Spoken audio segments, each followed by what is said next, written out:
Hello everyone, I am the storyteller and I am here to help you today. I know you use this video to fall asleep, so before that, like the video and subscribe to the channel. Also, where are you from and what time are you watching? Now get comfortable and relax.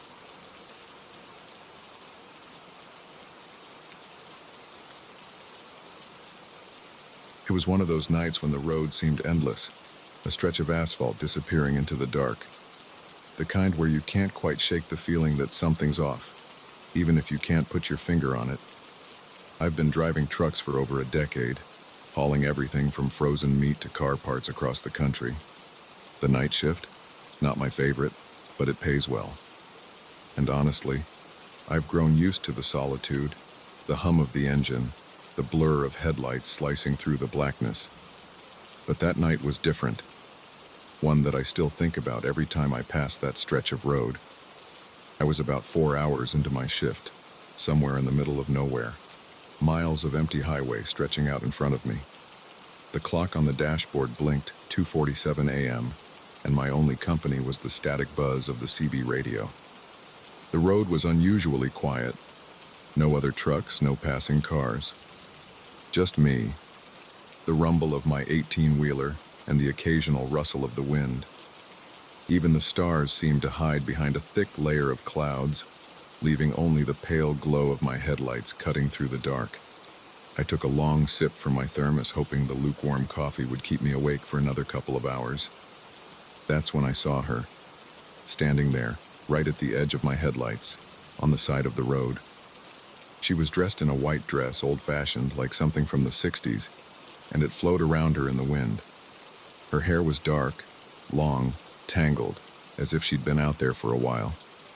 She didn't move, didn't try to flag me down, just stood there staring straight at me as my truck approached.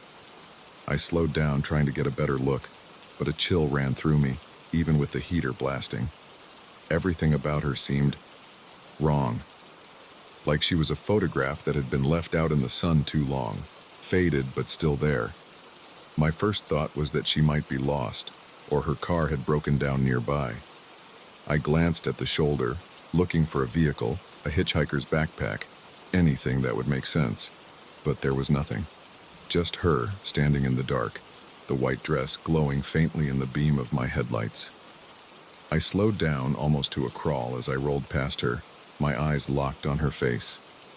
She wasn't looking at the truck anymore. She was looking straight at me, eyes wide and unblinking. I couldn't shake the feeling that she was waiting. But for what? "Hey, you all right out there?" I called out, my voice sounding thin and uncertain even to myself. But there was no answer, no reaction, just the wind rustling the leaves and the distant hum of the engine. For a moment I thought about stopping, but something, call it instinct or maybe just plain fear, made me keep rolling past. As soon as I was a few yards away, I checked the side mirror. My breath caught in my throat. She wasn't there anymore. The stretch of road behind me was empty, just my taillights fading into the night. I rubbed my eyes, convinced that the fatigue was getting to me, that maybe I'd imagined the whole thing. It wouldn't be the first time I'd seen something strange out on the open road after too many hours without sleep. But the uneasiness stuck with me, clawing at the back of my mind. I turned up the volume on the radio, hoping the voices would drown out the weirdness of what I'd just seen. That's when the static broke. A voice came through, low and crackling, like it was struggling to reach me through a storm. "You saw her too, didn't you?" The words were barely a whisper, but they cut through the night like a knife. I grabbed the CB radio mic, trying to keep my voice steady. "Who is this? What are you talking about?" But there was no reply, just the same crackling, the occasional burst of static. My hands felt clammy on the wheel, and I couldn't stop glancing at the side mirror, half expecting to see her walking along the side of the road again. But it was just darkness, empty and silent. A few minutes later, the radio came to life again, but this time, it was just random chatter from another trucker, talking about the snow up north. I shook my head, trying to shake off the lingering creepiness. Maybe it was just some late-night prank, a local messing with the drivers. but I couldn't shake the way her eyes had seemed to pierce through the dark, like she was staring straight into me.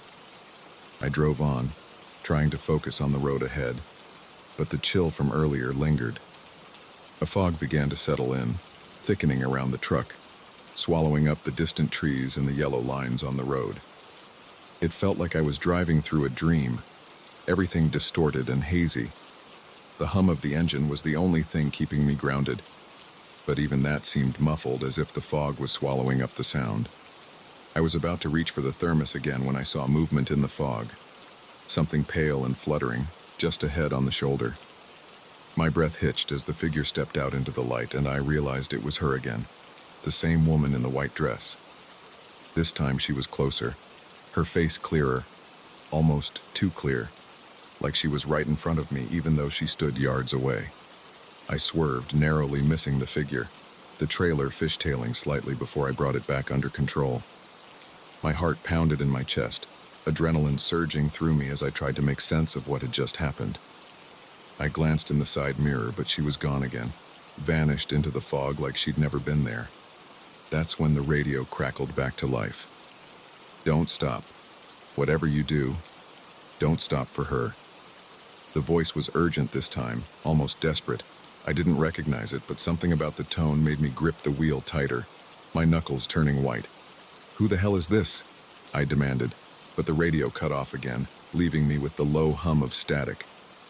I pressed down on the gas, determined to put as much distance between me and that stretch of road as possible.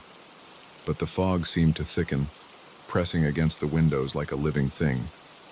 My eyes darted to the rearview mirror, half expecting to see her face staring back at me, but it was just the swirling mist, thick and impenetrable.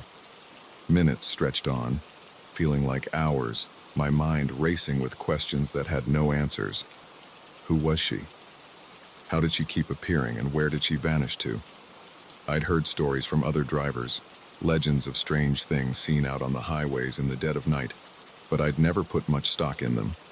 Now, though, I wasn't so sure. And then, as suddenly as it had appeared, the fog lifted. The air cleared, revealing a stretch of road that looked almost familiar. I exhaled, a shaky breath that I hadn't realized I'd been holding, and let my grip on the wheel loosen just a bit.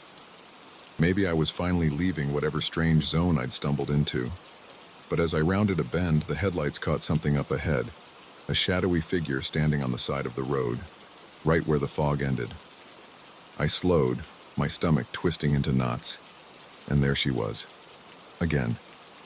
Only this time she was closer to the road, one hand outstretched as if she was trying to reach for something, or someone. I kept my foot on the gas, ignoring the cold sweat running down the back of my neck. As I passed her, I forced myself not to look, not to meet her eyes. But out of the corner of my vision, I saw her lips move, forming words that I couldn't hear. I swallowed hard, trying to convince myself to keep driving, to leave her behind once and for all.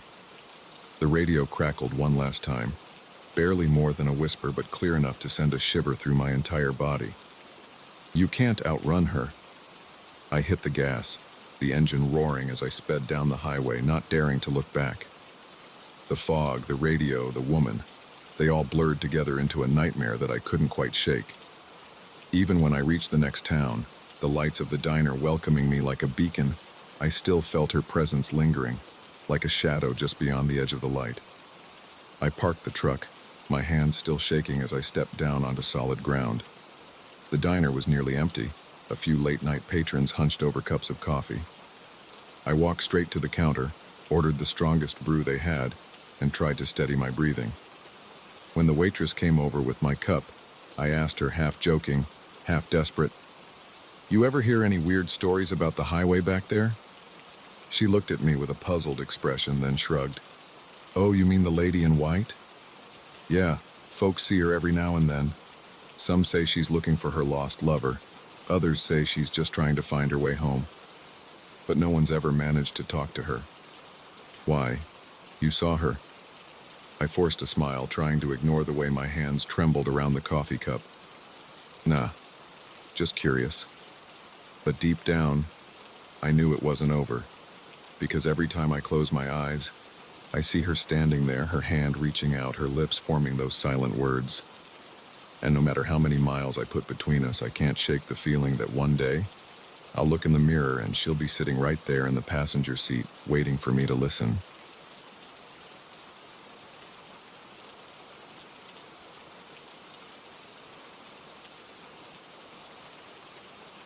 The old farmhouse sat on the edge of town, where the streetlights faded into open fields and the air grew colder, sharper. It had been in our family for generations, though no one had lived there in years. Not since my uncle disappeared and left it to my father. I never thought I'd set foot inside it again, but when I inherited the place after Dad passed, I figured I'd take a weekend to check it out. I wasn't expecting much, just dust, maybe a few loose floorboards. But from the moment I crossed the threshold, I knew something wasn't right. The air inside was stale, thick with the smell of old wood and decay. I left the front door open, letting in a sliver of late afternoon sunlight, which cut through the dust motes swirling in the hallway. Everything was as I remembered from childhood visits: peeling wallpaper, sagging floors, and that creaky banister my cousins and I used to slide down when we thought the grown-ups weren't looking. But now the place felt different. It was like walking into a memory that had twisted itself into something darker. I moved through the rooms, trying to get a feel for what needed fixing. The living room windows were stuck shut, cobwebs draped across the corners like old lace. The kitchen had a layer of grime so thick I could barely see the old oak cabinets beneath it. As I wandered deeper into the house, my footsteps echoed, the boards groaning under my weight like they were warning me to leave. But there was something else, a subtle draft that seemed to come from the far end of the hallway, where the door to the basement loomed. That basement door, it looked exactly as I remembered it, painted a dull, lifeless gray with a rusted lock hanging from a chain. Only, now the lock was missing, the chain coiled loosely around the handle. A chill crept up my spine, but I brushed it off. Old houses have drafts. Old locks rust and fall off. Nothing to get spooked over. Still, curiosity got the better of me. I pulled open the door, revealing a narrow set of wooden stairs that disappeared into darkness. The air that rushed out was cold, biting like it hadn't been disturbed in years. I flipped the switch at the top of the stairs, but nothing happened. Great, I thought. No power down there. I grabbed my flashlight from the truck and made my way down, one creaky step at a time, the beam cutting through the dark. The basement was even colder than the rest of the house, and the air was damp, carrying the faint smell of mold. I scanned the walls, lined with old wooden shelves cluttered with jars, tools, and other bits of junk my uncle had collected. And then, my flashlight caught something at the far end. A small door I'd never noticed before, partially hidden behind a stack of dusty crates. It was wooden, with a brass handle that gleamed in the flashlight's beam, almost new compared to everything else down here. I tried the handle and it turned easily. Beyond the door was a room, a small windowless space with concrete walls and a single light bulb hanging from the ceiling, which flickered as I stepped inside. The walls were lined with shelves, but instead of tools, they held rows and rows of old photos. At first, I thought they were just family pictures, black and white snapshots of relatives I barely recognized, smiling at picnics, posing in front of the farmhouse when it was new. But as I moved the flashlight across the shelves, a chill ran through me. The photos weren't just old, they were recent. There were pictures of my father, my uncle, even me. One of them showed me standing outside the farmhouse from earlier that same day. My hand shook and the flashlight beam jittered across the room. I took a step back, my mind racing. Who could have taken these? No one knew I was coming out here. Hell, I'd barely decided myself until last night. I grabbed the photo of me off the shelf, my fingers shaking. As I did, the bulb above me flickered again, plunging the room into momentary darkness. When the light came back on, my breath hitched. A shadow moved in the corner of the room, something small, shifting just out of sight. I whipped the flashlight around, heart pounding in my ears, but the beam only caught the bare walls, the empty corners. I told myself it was just my imagination, the dim light playing tricks on me. But then I heard it. A soft rustling, like someone shifting their weight, coming from behind me. I spun around, flashlight sweeping the shelves, but the room was empty, just like before. The only sound was my own breathing, harsh and rapid in the confined space. I took another step back, my heel catching on the edge of the threshold, and nearly tripped. My hands fumbled for the door handle, slamming it shut behind me as I stumbled back into the main part of the basement. For a moment, I just stood there, leaning against the door, trying to steady my breathing. My mind kept replaying what I'd seen in that room. Those photos, the shadow that seemed to move when the light flickered. None of it made sense. Maybe it was some kind of prank, some local kids messing with me. But that explanation felt too easy, too simple. I hurried back up the stairs, locking the basement door behind me, as if that flimsy chain could keep whatever was down there at bay. The sun was setting now, casting long shadows across the living room, and the thought of staying here alone for the night made my skin crawl. I grabbed my keys from the counter, but as I reached for the front door, a sound froze me in place. It was a low creak, coming from the direction of the basement, like someone was slowly, carefully walking up the stairs. I turned back, gripping the flashlight tighter, my heart hammering in my chest. The basement door was still shut, the chain hanging loose. But I could hear it, clear as day. Another creak followed by a soft thud, like a footfall just beyond the door. The kind of sound you make when you're trying to move quietly, but can't quite manage. "Hello?" I called out, my voice trembling more than I'd like to admit. Silence. Then, another creak, closer this time, like it was right on the other side of the door. I took a step back, my mind screaming at me to get out, to just leave the damn house behind. But then the doorknob rattled.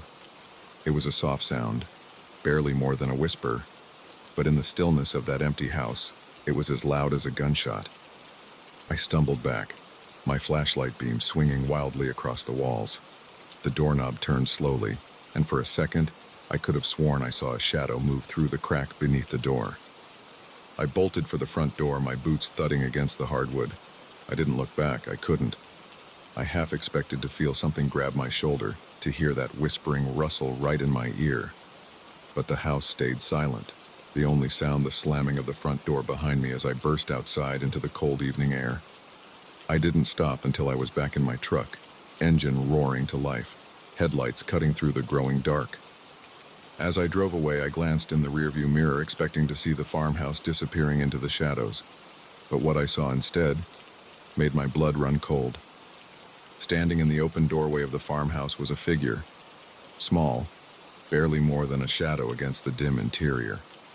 It wasn't moving, just watching as I sped down the driveway. And as I turned the corner, the last thing I saw was the glint of something silver in its hand. I didn't stop driving until I reached the nearest town, headlights blazing against the deserted gas station parking lot. I sat there for a long time, trying to convince myself that it had all been a trick of the light, a mind playing games after too many hours alone in that old, creaking house. But deep down, I knew better. I knew I hadn't imagined the photos, or the shadow in the basement. I knew I hadn't imagined that figure in the doorway, watching me leave. And as I sat there, gripping the steering wheel with white knuckles, I couldn't shake the feeling that whatever was in that house wasn't done with me yet. Even now, as I write this, I can't bring myself to go back. The farmhouse is still out there, waiting, and every time I close my eyes, I see that shadowy figure in the doorway, hear the soft creak of footsteps on the stairs. Maybe it's all in my head, or maybe, just maybe, some doors are better left unopened.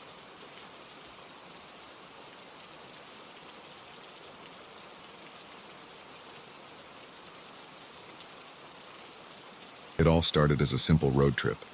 Just 3 old friends, a few days off work, and the promise of adventure on the open road. We had mapped out our route, planned stops at diners and quirky roadside attractions, and were looking forward to a weekend of nothing but laughter and freedom. But the highway has a way of playing tricks on you, especially when you stray too far from the beaten path. And somewhere between those endless miles of trees and the fading signal on our phones, We took a wrong turn that changed everything. We'd been driving for hours, the sun dipping low, turning the sky a burnt orange, when the GPS suggested a shortcut, a winding road that cut through a dense stretch of forest. We were tired, and the idea of shaving off an hour or two sounded perfect. The map showed a small town on the other side, and it looked straightforward enough. So we took the turn, laughing about how we'd probably find some secret diner or a weird roadside attraction to brag about later. At first, the road was fine, paved, smooth, surrounded by thick pine trees that swayed in the evening breeze. But as we kept driving, the pavement turned to gravel, then dirt, and the trees pressed in closer, turning the twilight into shadows.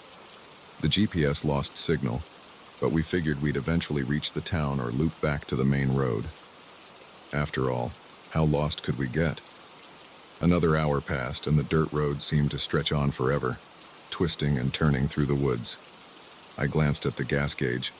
It was lower than I'd like, and I felt a flicker of unease.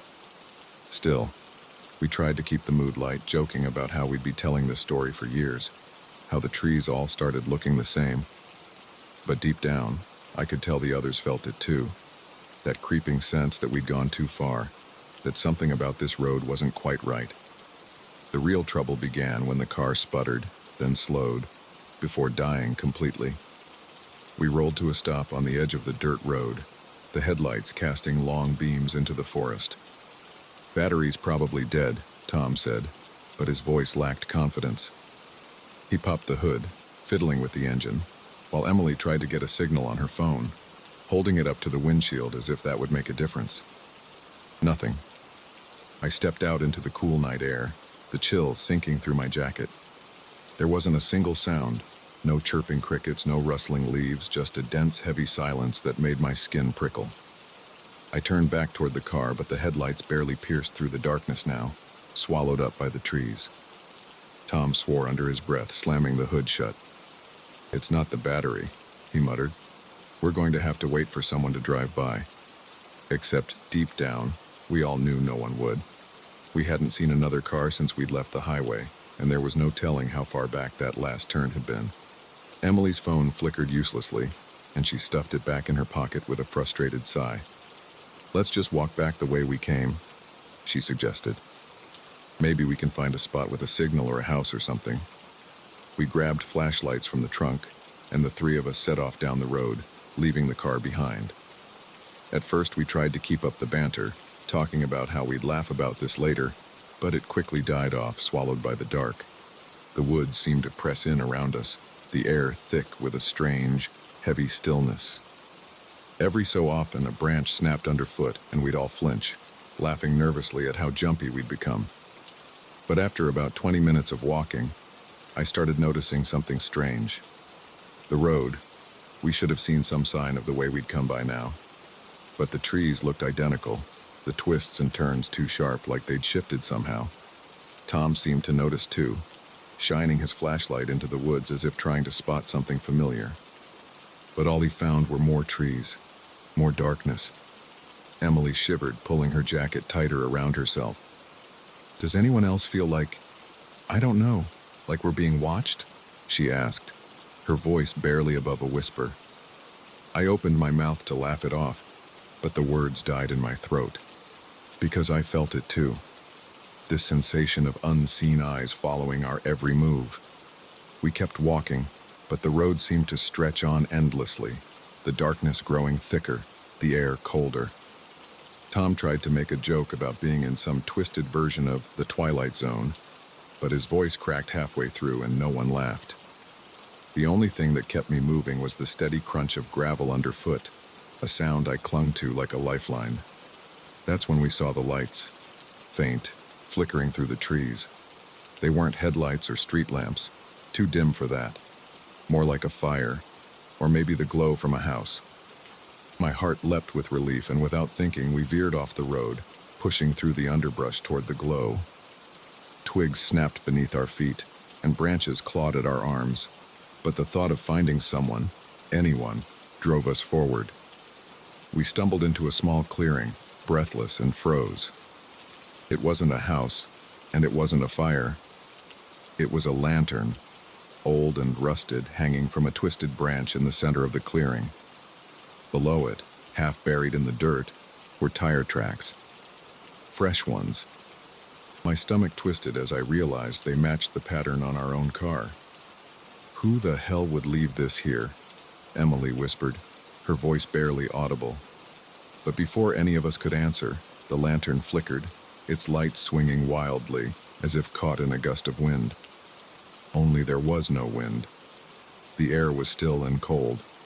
I reached out, touching the metal, and felt a jolt run through me. Not electric, just a sharp, bone-deep chill that made me yank my hand back. Tom grabbed my arm, his grip tight. "Let's go," he muttered, his voice rough with fear. "We need to get back to the car. Now." We turned back, but the path we'd taken was gone. The underbrush had closed in, the trees shifting, twisting, forming a wall around the clearing. Panic clawed at my throat, and I swung the flashlight in every direction, but the beams only caught more trees, more darkness. "I swear we came this way," I said, my voice trembling. But as I turned back toward the lantern, my breath caught. There, in the glow of the flickering light, were 3 figures, shadowy shapes standing just beyond the edge of the clearing, barely visible between the trees. They didn't move, didn't make a sound, just stood there watching. And I realized with a sinking feeling that they'd been there all along, hidden just beyond the edge of the light. Tom grabbed my arm again, his grip shaking. "Go," he whispered, and we bolted, stumbling through the woods, branches slashing at our faces, tripping over roots. I didn't look back. I couldn't. My heart pounded in my chest, my breath coming in ragged gasps as the shadows seemed to close in around us, the darkness pressing tighter. Somehow we found the road again, our footsteps slamming against the dirt, and there, in the distance, I spotted the faint outline of our car. Relief surged through me, but as we reached it, I noticed something that made my stomach lurch. The driver's side door was open, and I was sure, absolutely sure, that we'd locked it before leaving. We piled into the car, slamming the doors shut, and Tom fumbled with the keys, his hands shaking. The engine sputtered, groaned, then roared to life, and we peeled out of there, gravel spraying beneath the tires. As we sped down the road, Emily glanced back, her face pale. "They're still watching," she whispered, her voice barely audible over the roar of the engine. I didn't dare look in the rearview mirror. I just kept my eyes fixed on the road ahead, praying we'd find the highway, praying we'd leave this place behind. And somehow, by some miracle, the trees thinned, the dirt turned back to gravel, and the distant glow of a gas station sign appeared on the horizon. We didn't stop until we were parked under the bright, buzzing lights of the station. I killed the engine, and we just sat there breathing hard, the weight of what we'd seen pressing down on us. No one spoke for a long time. I think we were all afraid that if we did, we'd break whatever fragile thread had pulled us back to safety. Eventually, we drove home in silence, the road stretching out behind us like a shadow. We never spoke about that night again, but every now and then I catch Tom or Emily looking over their shoulder, like they're expecting to see those figures standing at the edge of the woods.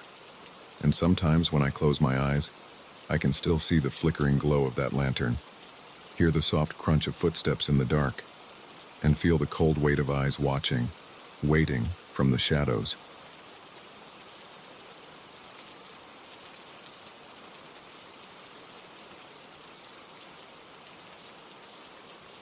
I never thought I'd be the kind of person to go on a cruise. All that open water, the endless horizon, it just seemed like too much emptiness, too much isolation. But when my friends convinced me to join them for a week-long trip, promising drinks, sun, and nothing but good times, I gave in. They'd been hyping up the luxury, the freedom of drifting between exotic islands, but no one warned me about the things you might encounter when you're that far from shore, things that don't make it into the brochures. It was our 3rd night out, somewhere between 2 small Caribbean islands with no land in sight. The first couple of days had been fine, mostly lounging by the pool, watching the sunsets and enjoying overpriced cocktails. But on that 3rd night, the air had changed. A thick fog rolled in just after dinner, swallowing up the stars and turning the sea into an inky black void. The ship's lights felt strangely muted, the way they bounced off the fog, casting eerie shadows across the deck. By midnight, most of the other passengers had turned in for the night. I wasn't tired, though, so I found myself wandering the lower decks, where things were quieter. I liked the stillness, the hum of the engine vibrating through the floor. But as I made my way down the corridor, I started to notice how the air felt different down there. Cooler, almost damp. And for some reason, the lights along the hallway seemed dimmer than they had before. I passed one of the large portholes, expecting to see just more fog, but something made me stop. Outside, through the thick mist, I caught a glimpse of what looked like a figure, a shadowy shape that seemed to be floating just above the waterline, keeping pace with the ship. At first, I thought it was just a trick of the light, maybe a reflection, but as I stood there, squinting through the glass, the shape seemed to move, gliding alongside the ship with an unnatural smoothness. I blinked, rubbing my eyes, but when I looked again, it was gone, swallowed up by the fog. I shook it off, convincing myself it was just my imagination playing tricks on me, and continued down the hallway. But that uneasy feeling lingered, like a weight pressing against my chest. I decided to head up to the observation deck, hoping the fresh air might clear my head. As I climbed the stairs, I kept thinking about that shape, wondering if maybe I'd seen a bird or some driftwood caught in the current. The observation deck was empty, as I'd expected. The fog was even thicker up there, swirling around the railings like a living thing. I leaned over the side, peering into the darkness below, but all I could see was the churning black water, the faint glow of the ship's wake disappearing into the mist. And then, from somewhere out in the fog, I heard it. A low, rhythmic sound, like someone was tapping on the hull of the ship. I froze, straining to hear over the rumble of the engine. Tap, tap, tap. It came again, closer this time, like it was following the curve of the ship. I moved to the other side of the deck, gripping the cold metal railing, and tried to peer through the fog. For a second, I thought I saw that same shadowy figure just beneath the surface of the water. But when I blinked, it was gone. I tried to laugh it off, telling myself I was being paranoid, but the tapping didn't stop. It grew louder, more insistent, like something, or someone, was trying to get inside. My pulse quickened, and I turned back toward the stairs, suddenly desperate to get away from that sound. But as I reached the top of the steps, I caught sight of something that made my blood run cold. On the far end of the deck, barely visible through the fog, was a shape. It was tall and thin, with arms that seemed to reach too far, bending in angles that didn't seem possible. The way it moved, swaying with the motion of the ship, was all wrong, like it was trying to mimic the way a person might walk but couldn't quite get it right. For a moment, I thought it might be a passenger who'd wandered out for a smoke, but something deep inside me knew better. I took a step back, my breath catching in my throat. The figure turned as if sensing my presence, and I caught a glimpse of its face, pale, featureless, with eyes that were too wide, too dark, like twin voids staring right through me. It cocked its head to the side, almost curiously, and took a step forward. I bolted down the stairs, not caring about the noise I made, my footsteps echoing against the metal. The hallway seemed longer than before, stretching out into the dark. My heart pounded in my ears, drowning out everything but that insistent tap, tap, tap, now echoing through the walls like it was following me. I reached my cabin, fumbling with the key card, and practically fell inside, slamming the door shut behind me. For a few minutes, I just stood there, my back pressed against the door, trying to catch my breath. My mind was racing, trying to make sense of what I'd seen, but every explanation felt more impossible than the last. The room was dark, save for the sliver of light leaking in from the hallway, and I kept my eyes fixed on the door, half expecting it to swing open any second. The tapping stopped. For a moment, I let out a shaky breath, thinking maybe it was over. Maybe whatever that thing was had lost interest. But then, from the corner of my eye, I saw something move. A shadow slipped across the room, long and thin, darting past the window. I turned, my hands shaking, and saw the curtains billowing, even though the window was shut tight. I backed away, bumping into the edge of the bed, my legs trembling beneath me. The shadow was still there, lurking just outside the glass, its edges blurring with the mist. I could feel its eyes on me even though I couldn't see a face. For a heartbeat, I thought I saw a hand, long, bony fingers pressing against the glass, leaving smudges on the inside. I don't know how long I stood there, frozen, watching that shadow slide back and forth across the window. Eventually, the mist outside began to thin, the fog retreating as the first hints of dawn crept across the horizon. And just like that, the shadow was gone, melting away into the gray light of morning. But the smudges on the glass remained, faint but unmistakable. 5 long streaks, like fingers dragging down the pane. I barely slept the rest of the trip, sticking close to the crowds, avoiding the lower decks and any hint of darkness.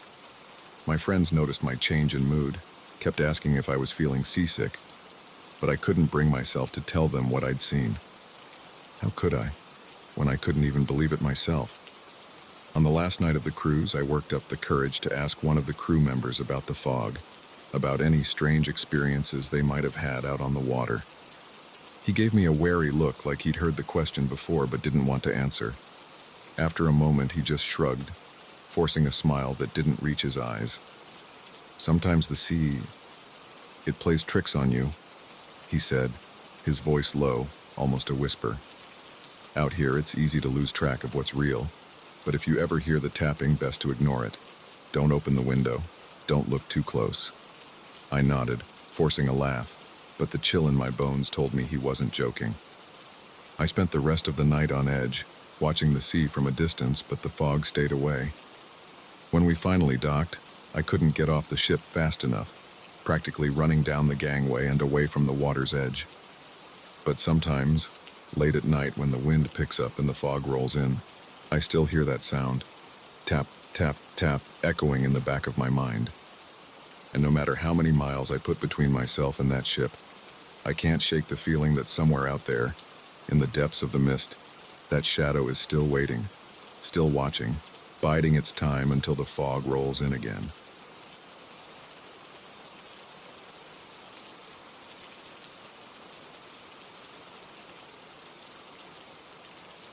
I've always loved camping, the solitude of the woods, the crackling of the fire, and the way the night wraps around you like a blanket. There's something about being miles away from civilization that makes everything feel clearer, simpler. So when my buddy Kyle suggested a weekend trip to a remote spot he'd found in a dense stretch of forest, I jumped at the chance. Just the two of us, a tent, and endless miles of trees. But the deeper you go into the woods, the more you start to realize that some places aren't meant for company. We set off early that Friday morning, our car loaded with gear, the sky a perfect blue. It took nearly 4 hours to reach the trailhead, and from there, another 2 hiking along a barely visible path through the trees. As we trekked deeper into the forest, the sound of the highway faded, replaced by the steady rhythm of our boots crunching over leaves. Kyle led the way, confident and upbeat, talking about how this place was supposed to be untouched, a hidden gem. The further we walked, the more I believed him. The trees grew taller, older, their thick trunks blotting out the sunlight. By late afternoon, we reached the clearing Kyle had promised. It was a small patch of flat ground surrounded by a ring of towering pines, the kind of spot that feels like it's been waiting just for you. We set up camp, pitching our tent near the edge of the clearing with a fire pit not far off. The air was crisp, the smell of pine thick around us, and as the sun dipped lower, the forest seemed to breathe, settling into the night. We built a fire and spent the evening talking, watching the flames dance. Everything felt right, until the first noise came. It started as a faint rustling in the trees, just beyond the glow of the firelight. I thought it might be the wind, but the air was completely still. Kyle heard it too. He glanced over, raising an eyebrow. Probably just a deer or something, he said, but there was a tightness in his voice that made me uneasy. I shrugged it off, trying to focus on the warmth of the fire, but the rustling didn't stop. It moved, circling the edge of the clearing, staying just out of sight. At one point, I thought I saw something move between the trees, a flash of pale skin gone as quickly as it came. My heart skipped a beat, but I told myself I was being paranoid. We were out in the woods. There were bound to be animals. As the night wore on, the rustling faded and we eventually climbed into the tent, exhaustion overtaking our nerves. Kyle fell asleep quickly, but I lay awake, listening to the silence pressing in from all sides. It was the kind of quiet that feels unnatural, the kind that makes you hyper-aware of every creak and whisper of the woods around you. At some point, I must have drifted off, but I woke to the sound of something tapping, soft, rhythmic, like fingers drumming against the canvas of the tent.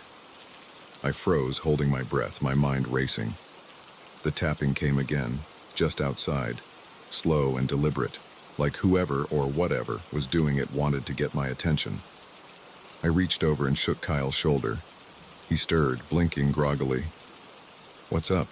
he mumbled, but the tapping stopped before I could answer. For a moment I thought maybe I'd imagined it, but then it came back, this time from the other side of the tent. Kyle's eyes widened and he sat up, his face pale in the dim light. "What the hell is that?" he whispered. I had no answer, and neither of us was brave enough to unzip the tent to find out. Instead, we huddled there, listening as the tapping continued, moving around the tent in slow circles like something was walking around us, testing the boundaries. Eventually, it faded into the woods, leaving us alone with our racing hearts.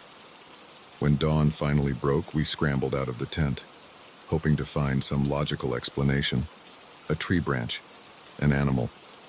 But the ground around the tent was undisturbed, no sign that anything had been there.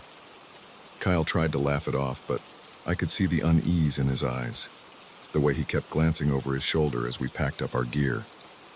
We decided to stay another night, convincing ourselves that it was nothing, just our imaginations running wild in the dark. But the atmosphere had changed.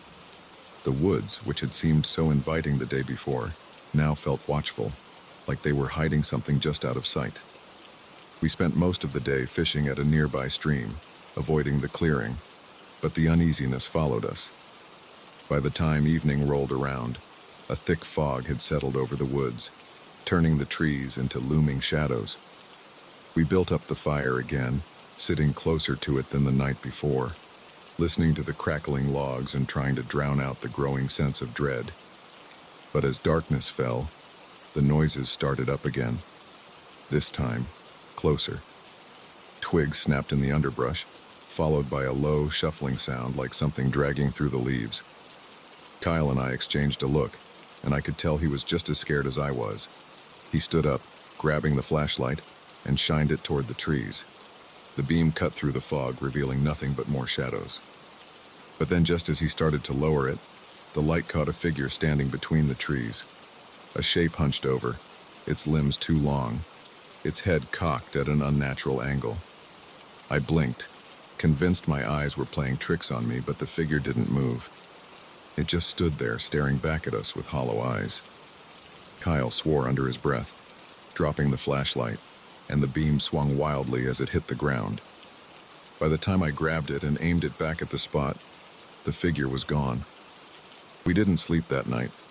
We sat by the fire, keeping watch, but the noises continued, moving through the trees, closer and then farther, like a predator circling its prey. Every so often I thought I saw that figure again just on the edge of the firelight, slipping between the trees. Kyle suggested we pack up and leave, but the thought of stumbling through the dark woods with that thing out there seemed worse. At some point I must have dozed off because I woke to the sound of breathing, soft, ragged, just inches from my face. My eyes snapped open, and for a second I thought I saw a shadow leaning over me, its breath cold against my skin. But when I blinked, it was gone, leaving only the dying embers of the fire crackling in the darkness. When dawn came, we packed up and left without a word, our gear haphazardly stuffed into our packs. The forest was silent as we made our way back to the trailhead, the fog lifting as we left that place behind. But the whole time, I couldn't shake the feeling that we were being watched, that the woods were hiding something in their depths. We never spoke about what we saw that night, not really. Kyle tried to laugh it off when we got back to town, calling it a bad dream, but I could see the truth in his eyes. He never suggested another camping trip after that, and I stopped venturing out into the woods alone. But sometimes, late at night, when the wind rattles the windows and the shadows grow long, I find myself thinking about that figure, how it stood there, watching us with those hollow eyes. And I wonder if maybe, somewhere deep in those woods, it's still out there, waiting for the next fool to wander too far from the safety of the firelight.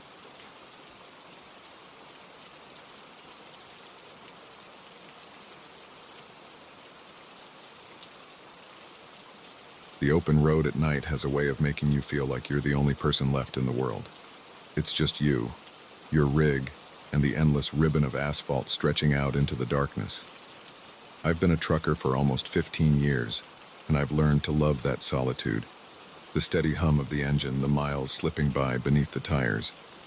But there are some stretches of highway where the darkness feels a little thicker, a little more unnatural. And there's one night on a lonely stretch through the desert that I can't forget, no matter how hard I try. It was a moonless night, somewhere between Arizona and Nevada. The desert around me nothing but shadows and the occasional silhouette of a saguaro cactus. I'd picked up a late-night haul, standard delivery, nothing special. But I needed to make time if I wanted to beat the morning traffic near Vegas, so I kept my foot on the gas, cruising just above the speed limit. The CB radio crackled occasionally with chatter from other drivers, but as the night wore on, even that faded to static. It was just me, the hum of the tires, and the empty road. About an hour past midnight, I spotted the first sign. It was one of those old green highway markers, but the words were too faded to read. A quick flash of the high beams revealed an arrow pointing off to the right, toward a side road I didn't recognize. I ignored it, thinking nothing of it. Just another forgotten stretch of desert road that no one uses anymore. But a few miles later, my headlights caught another sign, this one with a word barely legible, "Help." It was crudely painted in white, right across the middle of the sign, like someone had scrawled it in a hurry. My stomach twisted, but I tried to brush it off. Probably just a prank, I thought.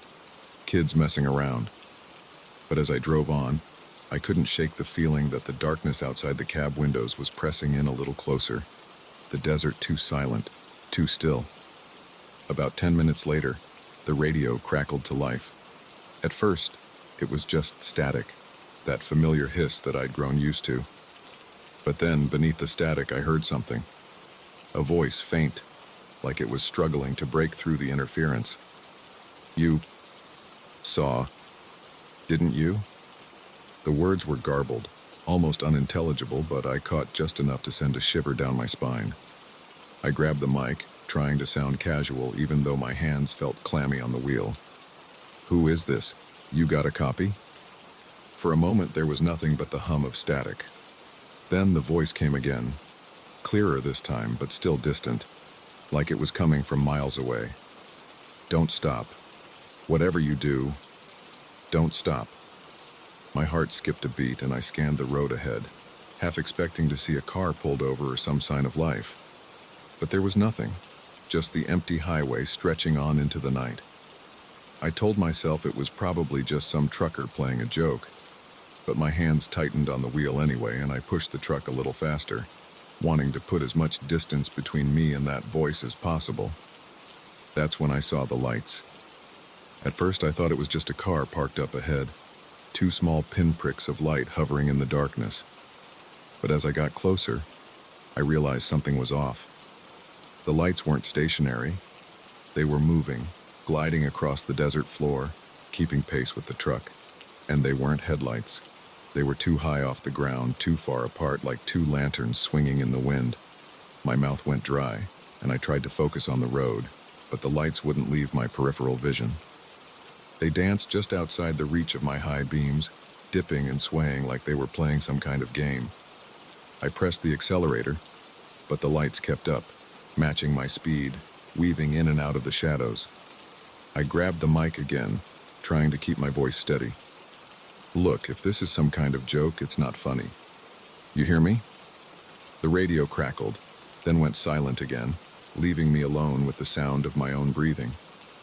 My pulse pounded in my ears, drowning out the hum of the engine, and I kept my eyes glued to the road, refusing to look at the lights. But they grew brighter, drawing closer, until I couldn't ignore them anymore. I glanced to the side, and my breath caught in my throat. The lights were just a few yards away now, floating above the ground, casting strange, shifting shadows across the desert floor. And between those lights, I saw something. A figure, tall and thin, its shape barely more than a shadow against the night. I swerved, the truck lurching as I fought to keep control. My tires skidded, sending a cloud of dust up into the air. But somehow, I managed to stay on the road. When I glanced back, the lights were gone, swallowed up by the darkness as if they'd never been there. But the memory of that figure lingered, burned into my mind, and I couldn't shake the feeling that I wasn't alone out there. I sped up, ignoring the low growl of the engine and the rumble of the wheels.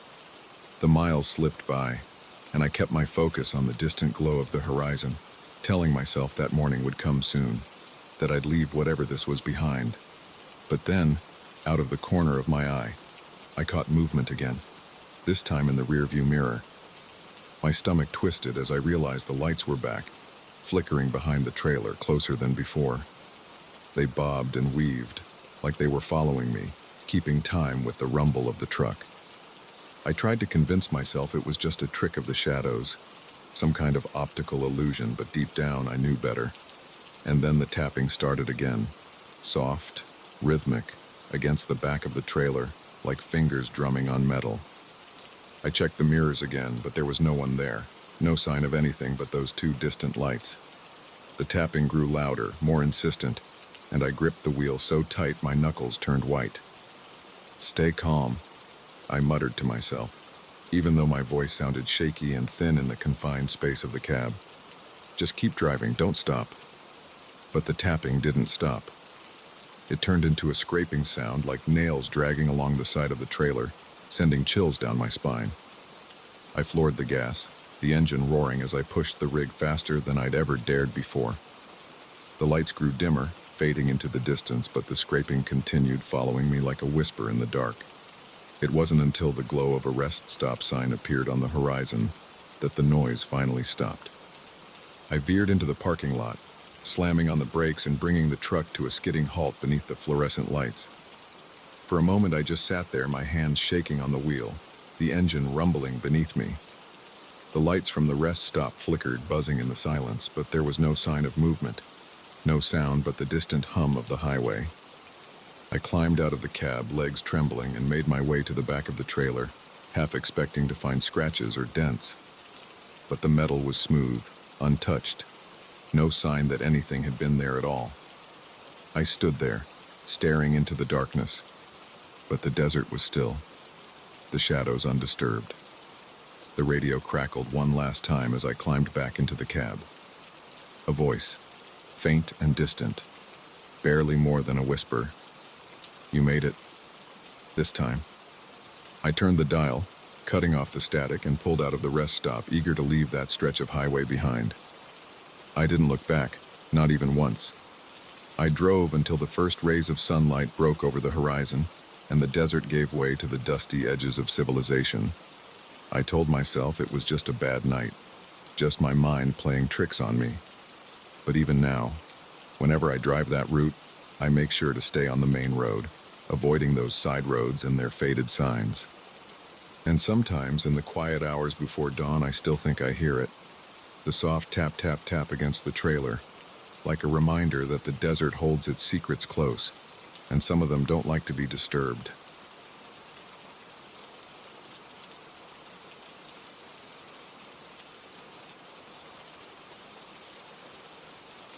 It's funny how your perspective on rest stops changes when you're on the road late at night. By day, they're just places to grab a coffee, stretch your legs, maybe take a quick nap in the car. But after midnight, they become something else entirely. Lonely patches of concrete surrounded by darkness with flickering lights that never seem quite bright enough. I've spent enough nights driving across the country to know which stops feel safe and which ones don't. But that night I didn't have a choice.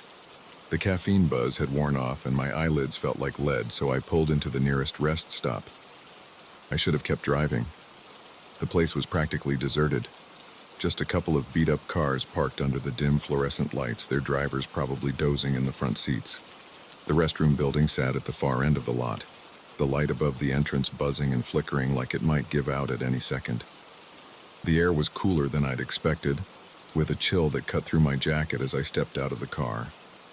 I made my way toward the restroom, my footsteps echoing across the pavement, the hum of the highway fading into the background. It was too quiet, the kind of silence that makes you feel like you're trespassing even though there's no one else around. I quickened my pace, feeling that irrational urge to get inside, to have walls around me. The restroom was just as grim as I'd expected. Grimy tiles, a cracked mirror above the sink, and a flickering light that cast strange shadows across the walls. But I was too tired to care. I splashed some cold water on my face, trying to wash away the fatigue. As I stood there, staring at my own reflection, I noticed something out of the corner of my eye. The door to one of the stalls at the far end of the room was swinging open, just a little, back and forth, like it had been left ajar. I could see the edge of the door moving in the flickering light, but the shadows inside the stall were too deep to make out anything else. I frowned, turning off the faucet, the drip-drip of water suddenly deafening in the quiet. For a moment I thought I heard something, a faint rustling like fabric brushing against the tile. "Hello?" I called out, my voice sounding too loud, too small against the tile walls. No answer. The door kept swinging, creaking softly with each movement. I told myself it was probably just a draft, that the building was old and worn down, but my feet stayed rooted to the spot, unease prickling at the back of my neck. After a few more seconds, I shook my head, telling myself I was being ridiculous. I turned back to the sink, but just as I did, the restroom door behind me creaked open. The sound made my heart jump, and I spun around, expecting to see another traveler, someone who'd pulled in looking for a break from the road like I had. But there was no one there. The door slowly swung shut, the heavy metal clanging against the frame. I stood there, feeling a sudden tightness in my chest, my skin prickling with a cold sweat. Something was off about this place, and I couldn't put my finger on what. I grabbed a paper towel and dried my face, trying to shake off the unease. But as I turned to leave, I caught a glimpse of something in the mirror, movement, quick and shadowy, in the stall at the far end. I froze, my pulse hammering in my ears. For a second I thought I saw a figure, hunched and misshapen, but when I turned around, the stall door was still swinging, empty. I swallowed hard, suddenly desperate to get out of there, back to the relative safety of my car. I headed for the door, but just as I reached it, the lights above me flickered, plunging the room into darkness for a heartbeat before sputtering back to life. And in that brief moment, I could have sworn I saw a pair of eyes, dark and wide, staring out from the gap beneath the stall door. I shoved the restroom door open, stumbling back out into the cool night air, my heart racing. The parking lot felt too exposed, the shadows between the cars too deep.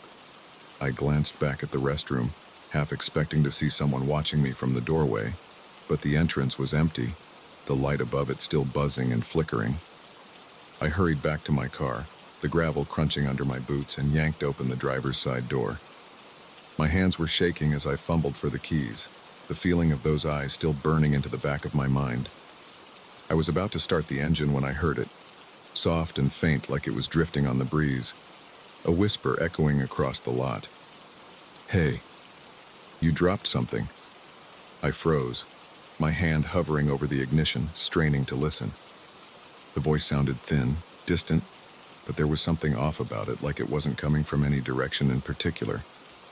I glanced in the rearview mirror, half expecting to see someone standing behind the car, but the lot was empty, just rows of empty spaces and a few other cars sitting under the dim lights.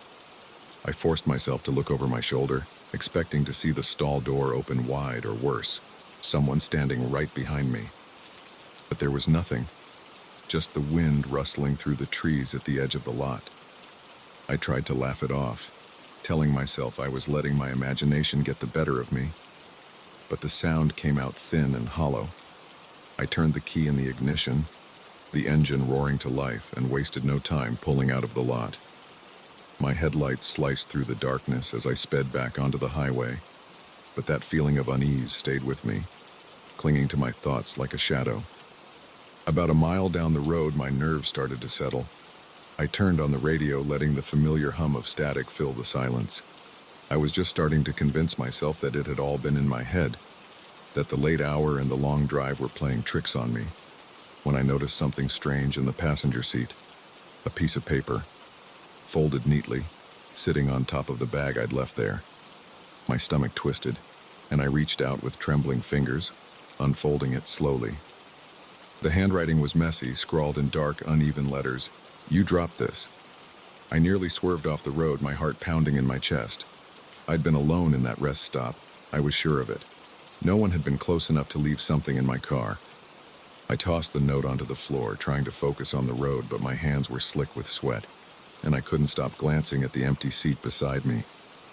The miles slipped by, the dark stretch of desert rolling out in front of me, but the sense that I wasn't alone wouldn't leave.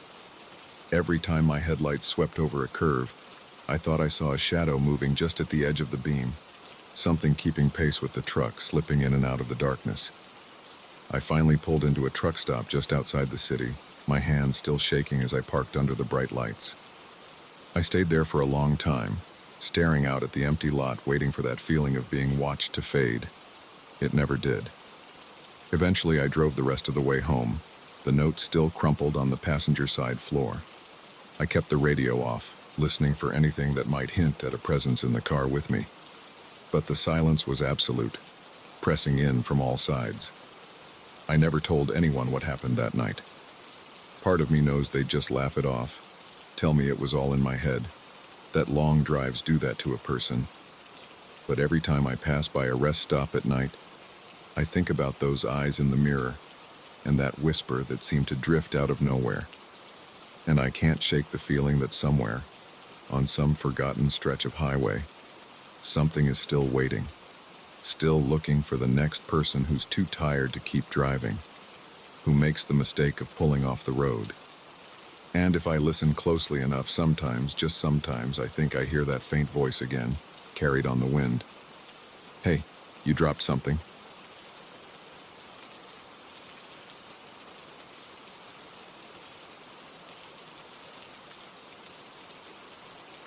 There's something unsettling about driving alone through the back roads late at night, when the trees on either side of the road seem to close in, and the only light comes from your high beams cutting through the dark. I've always liked the quiet of those stretches, the sense of being the only person in the world for a while. But there are some places where the quiet doesn't feel right, where the shadows seem to move just a little too much, and the air grows thick with a kind of tension that makes your skin crawl. That's how it felt the night I stumbled on that old motel, the one that never should have been there. I'd been driving for hours, the interstate nothing but a distant memory as I took a shortcut through a series of winding country roads. My GPS had lost signal about 30 minutes back, but I wasn't too worried. I knew the general direction, and I figured I'd hit the main highway eventually. But as the clock ticked past 2 a.m., fatigue started to weigh on me. My eyes felt gritty, my thoughts sluggish, and the idea of pulling over for a few hours of rest was sounding more and more appealing. That's when I saw it, a faint neon glow piercing through the trees up ahead, flashing the word motel in gaudy pink and blue. I couldn't remember seeing it on the map, but I didn't question it. It was a stroke of luck, I thought, and I pulled into the gravel parking lot, my tires crunching over the loose stones. The place looked like it hadn't seen a renovation in decades. The paint on the sign was peeling, the no vacancy light flickering even though the lot was empty. The building itself was a single-story stretch of rooms, their doors facing the parking lot, each one painted a different color that had long since faded. A few of the windows had broken blinds, and I could hear the hum of a soda machine somewhere near the office, but at that point, I was too tired to care about aesthetics. All I wanted was a bed and a few hours of shut-eye. I parked the car and headed to the front office, a tiny room with a flickering fluorescent light and a bell on the counter. The place smelled like old carpet and stale smoke. I rang the bell, and after a moment, a man shuffled out from the back room. He was older, with a thin frame and sunken eyes that seemed to stare through me. His name tag read, Carl. "Need a room?" he asked, his voice raspy like he hadn't spoken to anyone in a while. I nodded, forcing a tired smile. He didn't ask for my ID, just slid a key across the counter, attached to one of those old-fashioned plastic fobs with the room number on it, 7. I handed over some cash, not bothering to ask for change, and he gave me a look that lingered just a little too long before shuffling back into the shadows of the office. I found room 7 about halfway down the row. The door creaked as I pushed it open, the hinges protesting loudly, and I had to shove it with my shoulder to get it to budge. Inside, the room was exactly what you'd expect. Cheap floral bedspread, a nightstand with a sticky lamp, and an old TV with a cracked screen. The carpet was stained, and the air was heavy with the scent of mildew. I shut the door behind me and tossed my bag onto the bed, sinking down onto the worn mattress with a sigh. I didn't bother with the light, just kicked off my boots and lay back, letting the darkness settle in around me. It wasn't comfortable, but I figured it would do for a few hours. But as soon as I closed my eyes, I heard it. A faint tapping, coming from the wall behind me. I froze, my eyes snapping open, straining to hear over the pounding of my own heart. It was rhythmic, steady, like someone was knocking softly just a few feet away. I turned my head toward the wall, half expecting to hear voices or laughter, like someone was playing a prank. But there was nothing, just the tapping, insistent and measured like a heartbeat echoing through the thin walls. I sat up, listening closely, and it seemed to move, shifting along the length of the wall, growing closer, then fading again. My pulse quickened, and I found myself reaching for the bedside lamp, flicking it on. The bulb flickered a few times before casting a sickly yellow glow across the room. The tapping stopped, replaced by a thick silence that pressed down on me, making the air feel heavy. I stared at the wall, half expecting to see something, but it was just an old, stained surface, the kind you find in every rundown motel across the country. I laughed to myself, trying to shake off the unease, convincing myself that it was just the pipes or maybe a rat scurrying in the walls. But deep down, I couldn't shake the feeling that something was wrong, that I shouldn't be there. I lay back down, but the moment I switched off the light, the tapping started up again. This time louder, more insistent. I felt a chill crawl up my spine, and I sat up again, heart pounding in my chest. I glanced at the door, considering just packing up and leaving, but exhaustion held me back. I told myself I was just being paranoid, that it was nothing, and tried to ignore it. But then I heard a voice, a faint whisper, barely more than a breath, slipping through the cracks around the window. It was too low to make out any words, but the tone was unmistakable. Pleading, desperate. My skin prickled, and I shot up, moving toward the window, which was covered by thin, yellowed curtains. I hesitated, my hand hovering over the fabric, and then, in a rush of bravado, I yanked them open. The parking lot outside was empty, lit by the buzzing neon sign, the light casting strange shadows across the gravel. But just as I was about to let the curtain fall, I saw it. Something moving at the edge of the lot, where the darkness swallowed up the glow. It was a figure, small and hunched, pacing back and forth along the tree line. The shadows clung to it, obscuring its features, but I could see the way its head jerked back and forth, like it was searching for something. My mouth went dry and I took a step back, letting the curtain fall shut. The tapping grew louder, almost frantic, and now I could hear the voice more clearly. A single word repeated over and over. "Please, please." I stumbled back to the bed, grabbing my bag with shaking hands.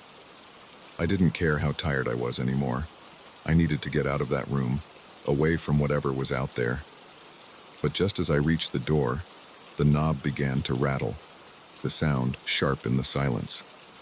Someone or something was trying to open it from the outside.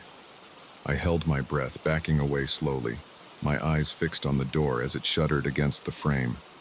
The voice outside grew louder, more urgent, and I could hear it now, the words slipping through the crack beneath the door. "Let me in. Please let me in." I scrambled for the window, throwing it open, and clambered out onto the gravel, my heart racing. As I dropped down, the night air hit me like a shock, cold and damp, but I didn't stop. I ran for the car, my feet slipping on the loose stones, and practically threw myself into the driver's seat. As I fumbled with the keys, I risked a glance back at the motel and my breath caught in my throat.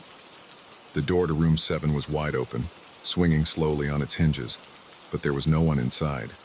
Just shadows stretching across the worn carpet, pooling in the corners like something alive. The engine roared to life and I tore out of the lot, gravel spraying up behind me. I didn't look back, not even when I thought I saw movement in the rearview mirror, something pale and thin slipping between the rows of rooms. I drove until the neon lights faded into the distance, until the highway swallowed up the night. It wasn't until I reached the next town that I finally stopped, my hands shaking as I pulled into a diner parking lot. I told myself I'd just had a bad night, that the motel had been empty, that the noises had been my imagination. But when I glanced in the rearview mirror, I thought I saw the door of room 7 hanging open, with a shadow shifting just inside. And sometimes, in the quiet hours of the night, I still hear that voice, soft and desperate, whispering through the dark. Let me in. Please let me in.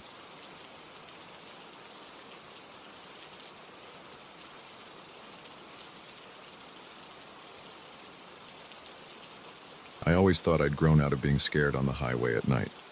After years of late-night drives, you learn to tune out the empty stretches of road, the shadows that flicker in your headlights, the sense that the world around you has fallen away, leaving only the hum of your engine. But then came that night, the one where I picked up the hitchhiker, a kid, standing alone in the dark, hand raised by the side of the road. And I still don't know why I stopped. It was just past midnight, and I was somewhere on a back road that cut through miles of thick forest, the kind where cell service is a distant memory.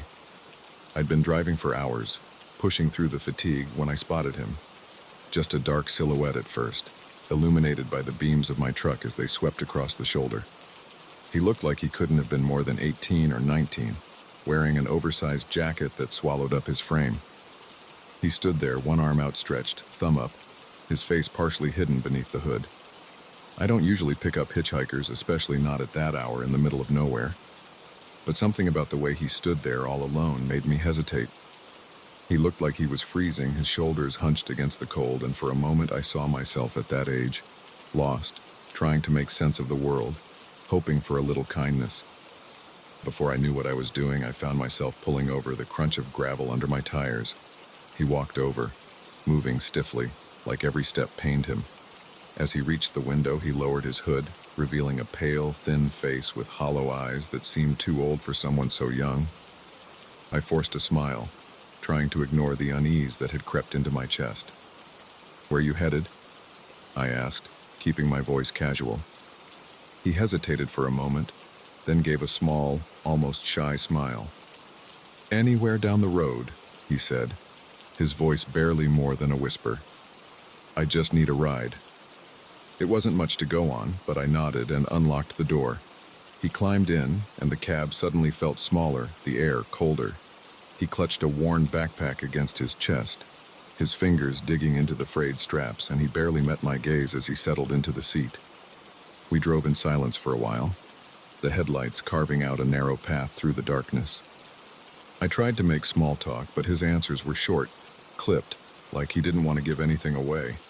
When I asked where he'd come from, he just shrugged, saying, "Doesn't matter." When I asked where he was going, he stared out the window and mumbled, "Just away." The unease in my chest grew with each mile, but I tried to brush it off. Maybe he'd had a rough time. Maybe he'd just had one of those nights where you needed to keep moving, needed to get as far away as possible. I understood that. But as the minutes ticked by, I couldn't shake the feeling that something about him was off. Like the way he kept glancing over his shoulder, as if expecting to see something there. Or the way he tensed up every time the headlights revealed another curve in the road.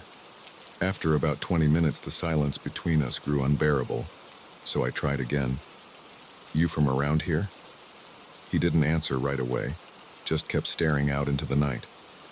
Then finally he turned to me, his face pale in the glow of the dashboard lights. "You ever see something you couldn't explain?" he asked, his voice barely more than a whisper. I felt a chill run through me and I forced a laugh, trying to keep the mood light. I've seen a lot of strange things out on these roads. Comes with the territory. But he didn't smile. He just nodded, like he'd expected that answer, then looked back out the window. Sometimes, there's things out here. Things that don't like to be seen. I didn't know what to say to that, so I just kept my eyes on the road, my grip tightening on the wheel. Part of me wanted to pull over, to tell him to get out, but another part, the part that was too curious for its own good, kept me driving. Maybe he was just tired or had spent too much time alone in the dark. We continued on like that for another few miles, the air between us thick with unspoken words. But then I noticed something in the side mirror, a shadow that didn't belong. It was faint, barely visible in the darkness, but it looked like another figure, running alongside the truck, keeping pace with us. My heart skipped a beat, and I pressed down on the gas, the engine roaring as the truck surged forward. "What is that?" I muttered more to myself than to him, but the hitchhiker stiffened beside me, his knuckles going white as he gripped the edge of the seat. "You saw it, didn't you?" he whispered, his voice trembling now. "It's been following me since I left." I glanced over at him, my mouth dry, trying to make sense of his words. But then in the rearview mirror, I saw the shadow again, closer this time, almost pressed against the back of the truck, its shape impossible to make out, like a smear of darkness against the night. "Pull over," he said suddenly, his voice urgent. "You have to let me out. Now." I shook my head, adrenaline coursing through me. "I'm not leaving you out here in the middle of nowhere. What the hell is going on?" But he just shook his head, his eyes wide and wild. "It's not after you, it's after me. And if I stay in this truck, it's going to come for both of us. Please, just stop." Something in his voice broke through my fear, and I found myself pulling over, the truck skidding to a halt on the shoulder. He fumbled with the door, scrambling out into the darkness, his breath coming in ragged gasps.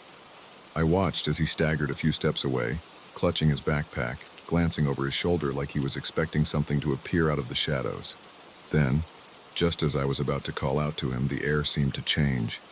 It grew colder, thicker, pressing down against my chest, and the darkness beyond the headlights seemed to ripple, like something was moving through it.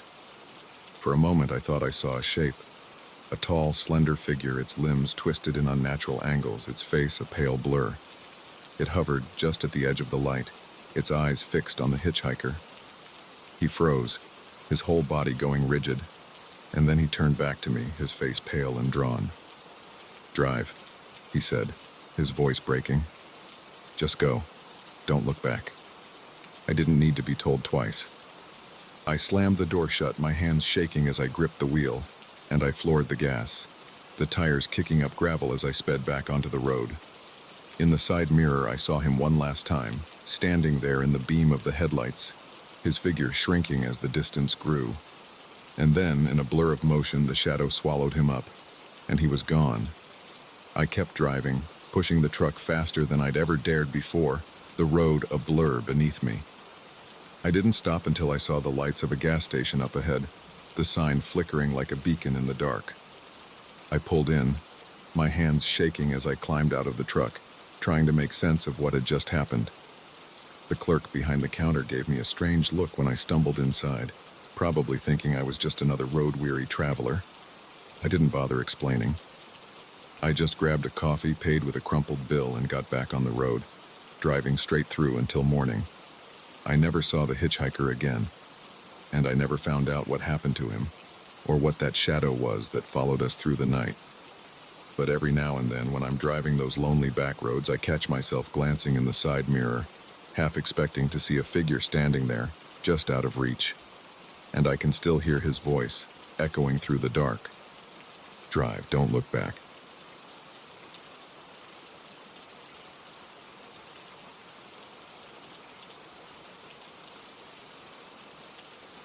I've driven through deserts at night more times than I can count. There's a kind of peace in it, the way the vast emptiness stretches out on either side of you, the stars above so bright they almost seem close enough to touch. But there's also something unsettling about it, the way the darkness seems to press in, hiding things just beyond the reach of your headlights. I never thought I'd have a reason to be afraid of those empty stretches, but that was before I saw those lights. It happened on a drive between Phoenix and Las Vegas, on one of those long, unmarked roads that hardly see any traffic after sunset. I'd been hauling a trailer full of building supplies, hoping to make good time through the desert before the heat hit in the morning. The night was clear and the road was smooth, just me and the hum of the engine. The first few hours passed without incident, the landscape slipping by like a shadowy ocean. But then, a little past midnight, I saw them. Two faint, flickering lights in the distance hovering low above the ground. At first, I thought they were just taillights from another vehicle up ahead, maybe someone driving with their hazards on. But as I got closer, I realized they were moving strangely, weaving back and forth across the road, too high to be coming from another car. I frowned, leaning forward over the wheel, trying to make out what I was seeing. The lights glowed a dim, unnatural blue, like old neon, and they seemed to pulse in time with my heartbeat. I slowed the truck, my curiosity getting the better of me, and the lights drifted to the side of the road, hovering over the desert floor. I pulled over, turning off the engine, letting the silence of the desert wash over me. The lights floated about 50 yards off the road, their glow casting faint shadows across the scrubby landscape. They swayed gently like they were caught in a breeze I couldn't feel, moving in a pattern that was almost rhythmic. I rolled down the window, leaning out, trying to hear if there was any sound to go along with them. But the desert was deathly still, and the only sound was the ticking of the cooling engine.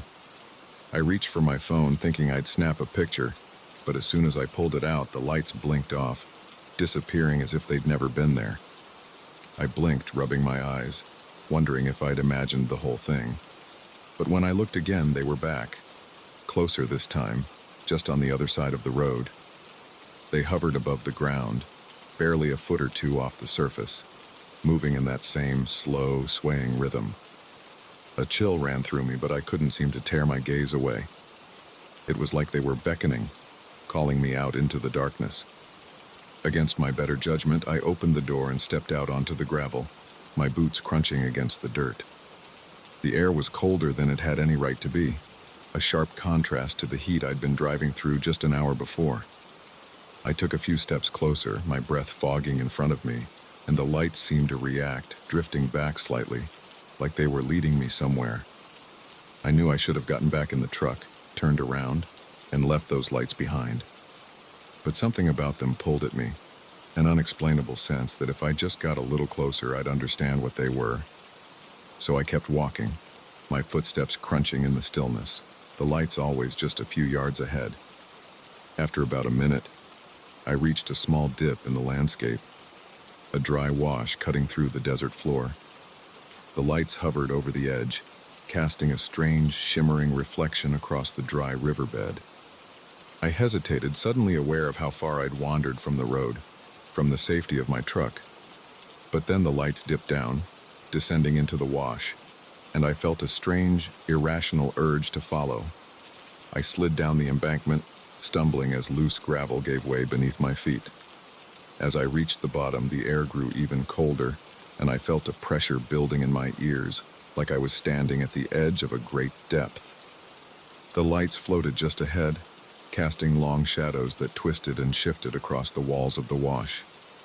But then they stopped, abruptly, hanging in the air just a few feet above the dry riverbed. I took a step closer, squinting against their glow, and realized there was something beneath them. At first, it looked like just another shadow, but as I drew nearer, I saw that it was a shape, a small, crumpled figure lying in the dirt. My heart lurched, and I broke into a run, sliding to my knees beside the figure. It was a person, a man, dressed in jeans and a flannel shirt, his face hidden beneath a wide-brimmed hat.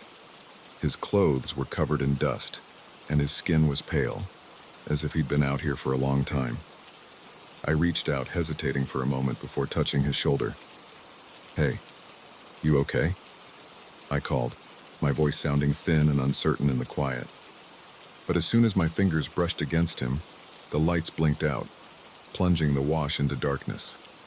The air seemed to collapse around me, and I felt a pressure settle over my chest, heavy and suffocating. I scrambled for my flashlight, my hands shaking, and clicked it on, sweeping the beam across the riverbed.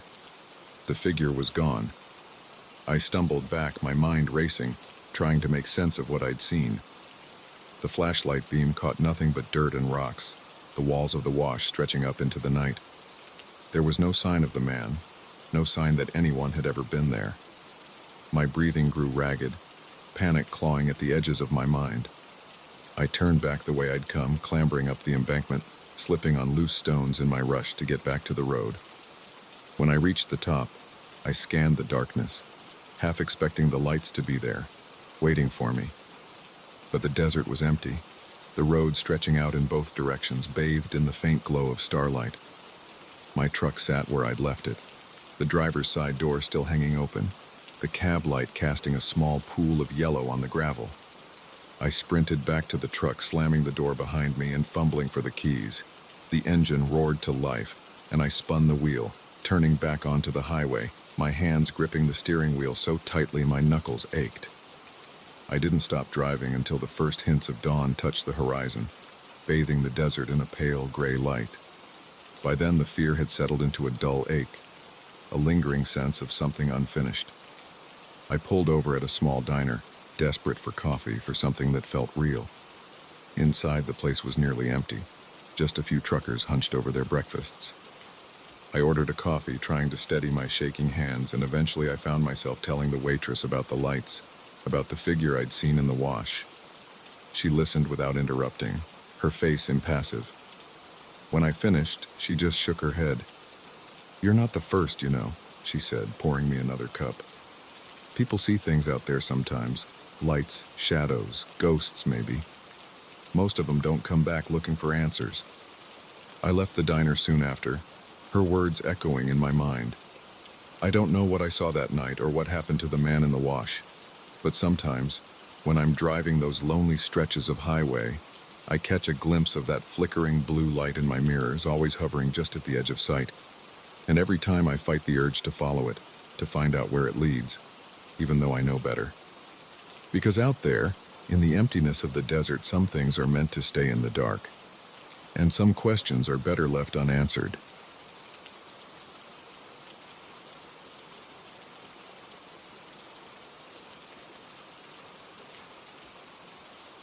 There's a strange kind of peace in being the only person awake on a cruise ship in the dead of night. When everyone else is asleep, the ship is like a ghost town. Empty corridors, the soft creak of the hull, and the low hum of engines vibrating through the deck. I'd always been a bit of a night owl, and on this trip, I found myself wandering the ship long after the bars had closed, finding solace in the solitude. But one night, that solitude felt different, more like I wasn't alone at all. It started around 2 a.m. I was up on one of the observation decks, staring out over the dark, endless ocean. The moon was hidden behind clouds, turning the sea into a rolling black void, and the lights of the ship barely cut through the mist that clung to the waves. The deck was empty, just as it had been every night before. No one out in the cold, salty air except for me. But that night, I felt something change, like a shift in the atmosphere. At first it was just a sound, a faint, rhythmic tapping that seemed to come from somewhere below. It was subtle, like someone gently knocking on a door, but it echoed strangely through the quiet. I tried to ignore it, telling myself it was just the ship settling or maybe one of the crew moving cargo. But the tapping didn't stop. It grew louder, more insistent, until it seemed to thrum through the metal beneath my feet. I leaned over the railing, peering down toward the lower decks where the noise seemed to be coming from. But all I could see was the dark shadow of the ship's hull against the water, the mist swirling around it. The sound took on a strange rhythm, almost like a pattern, and it sent a shiver up my spine. I turned back toward the entrance to the interior corridors, figuring I'd head back to my cabin and try to sleep off the unease that had settled in my chest. But as I stepped inside, I noticed something odd. The lights in the hallway, which were always dimmed at this hour, were flickering. Not the usual gentle buzz of a bad bulb, but a stuttering, pulsing light that made the shadows jump and twist across the walls. I hesitated, glancing back at the empty deck behind me, half expecting to see someone standing there. But the deck was empty, just the night and the distant wash of waves. I shook my head, laughing softly at my own nerves, and started down the corridor.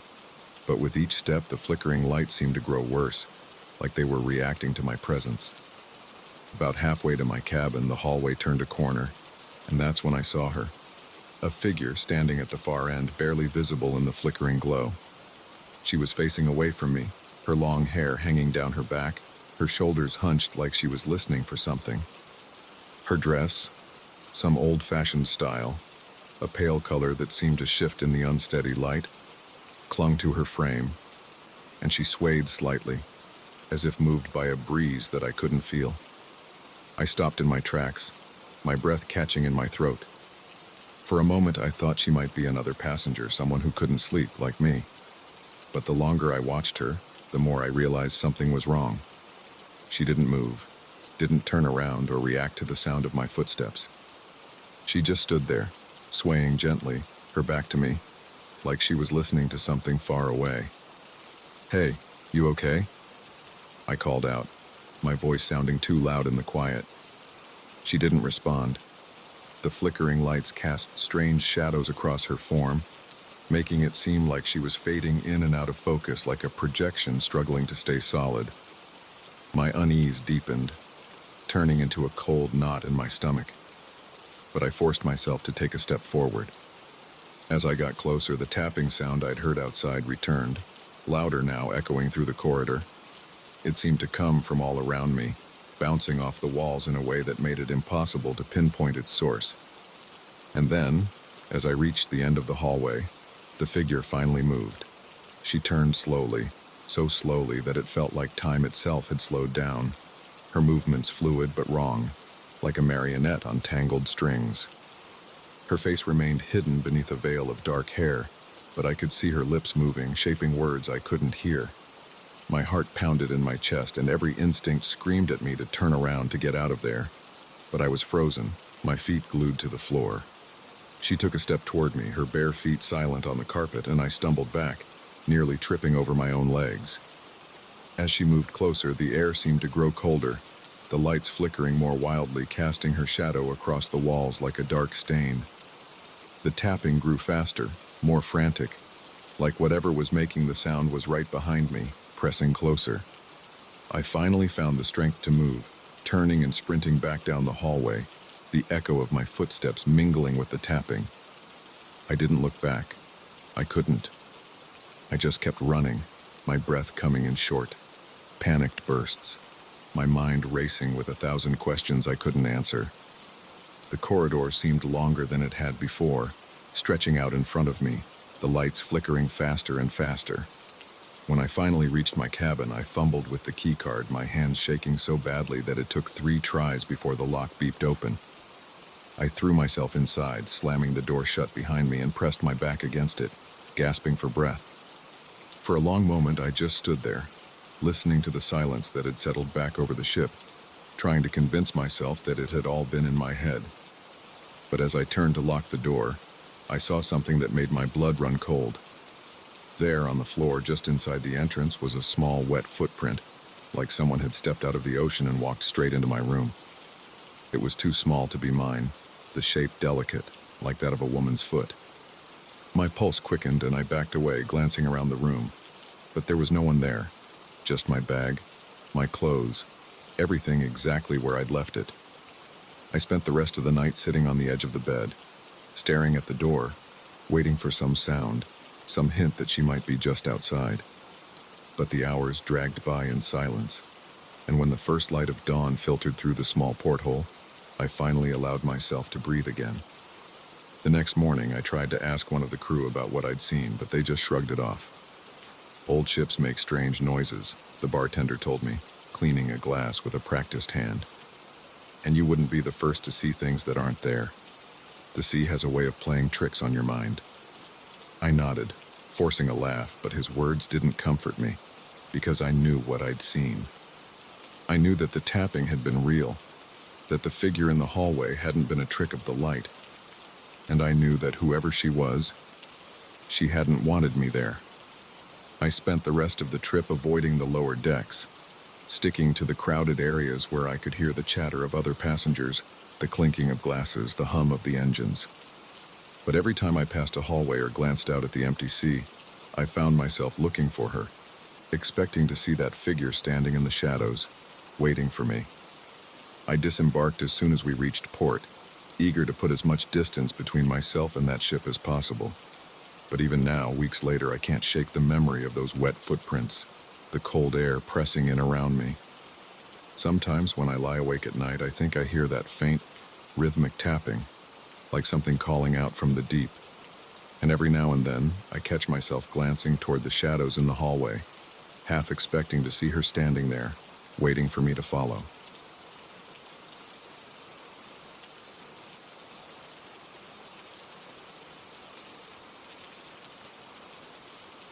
There's a kind of isolation you feel out in the deep woods that's different from anywhere else.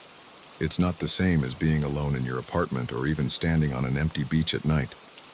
In the woods, surrounded by miles of trees and the hum of insects, you start to feel like the rest of the world has slipped away, like you've crossed into another realm entirely. That's why I liked camping out there. At least, that's what I used to think. Until the night I found the old radio. I'd hiked out to a spot that wasn't on any map, far from the trails most people used. The trees there were ancient, their trunks wide and twisted, and the ground was covered in a thick carpet of fallen leaves. It was the kind of place where cell service was non-existent, where even the wildlife seemed to keep its distance. The first day went like any other solo trip. I set up camp near a small clearing, pitched my tent, and built a fire. As the sun set, I watched the sky turn from orange to purple to black, the stars popping out one by one. I cooked dinner over the flames, the crackling of the wood the only sound in the night. It was peaceful, just the way I liked it. But after I finished eating, as I was sitting by the dying embers of the fire, I heard something strange, a faint crackle, like the static of a radio, drifting through the trees. I frowned, turning my head to listen, thinking it might be a trick of the wind. But there it was again, clearer this time. Soft bursts of static followed by a low, distant voice. I stood up, scanning the darkness beyond the firelight, but saw nothing. I hadn't seen another person all day, and this far out, the chances of anyone having a radio were slim. But the sound kept coming, rhythmic and persistent, like someone was trying to tune in to a distant station. Curiosity got the better of me, and I grabbed my flashlight, shining it into the woods. The beam cut through the darkness, revealing only trees and underbrush, but the sound was there, somewhere deeper in the forest.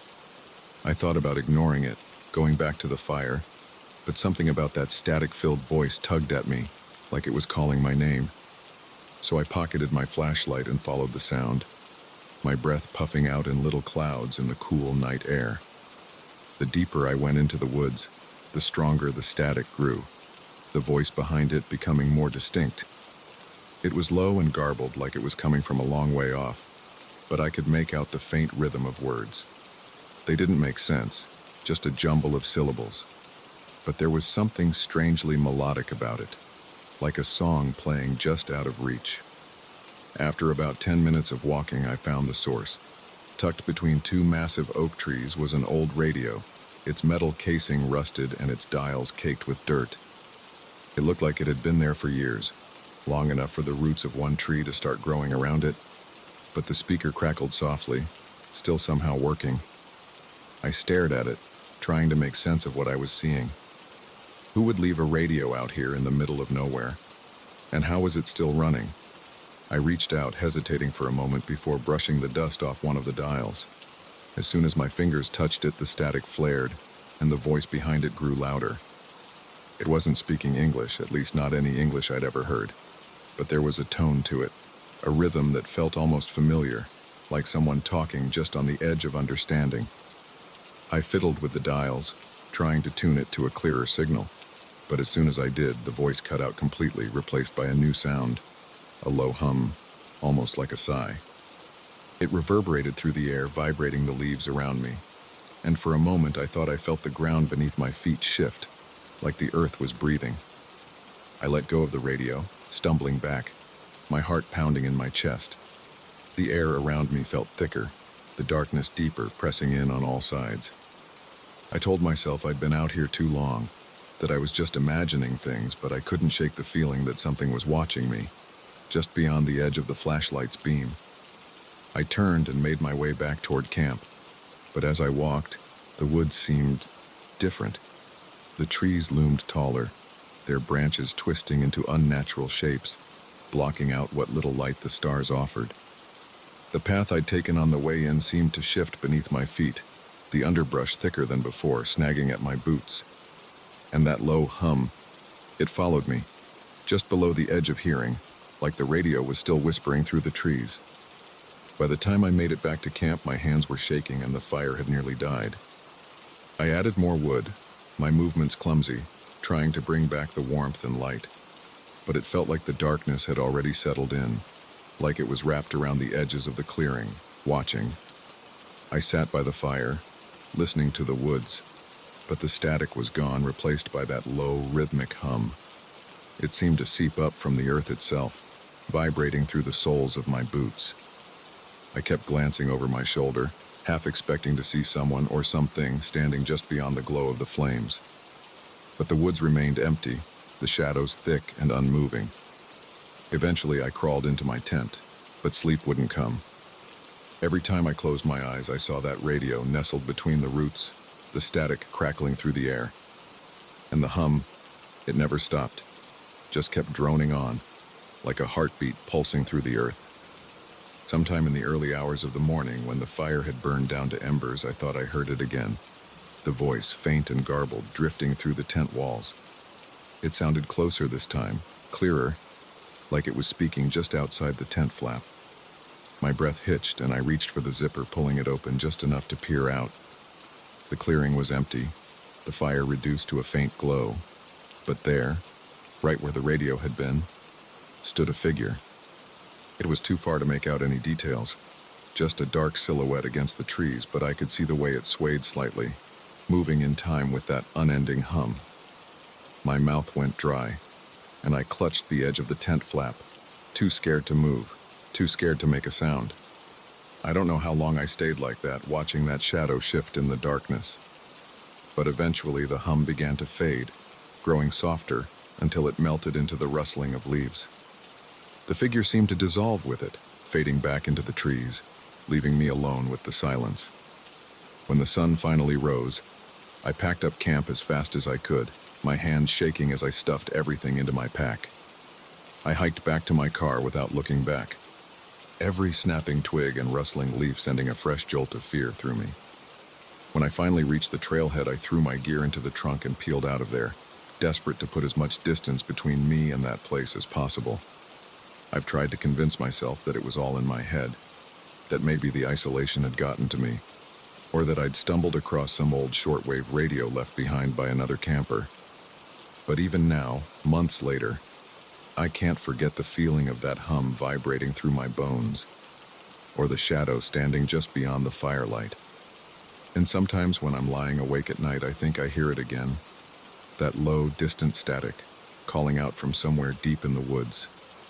And I know, no matter how far I go, that the radio is still out there, waiting between those ancient trees, broadcasting its message to anyone who's foolish enough to listen.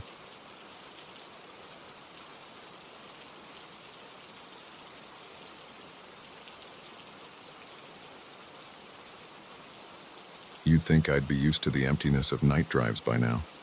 There's a kind of rhythm to them, the long stretches of road, the hum of the tires on asphalt, the way the shadows stretch out under your headlights. But on some nights, that emptiness feels different, like the darkness is thicker than usual, hiding things just out of sight. That's how it felt the night I found the old diner, the one that shouldn't have been there. I'd been driving for hours, trying to make my way through a winding back road to avoid construction on the highway.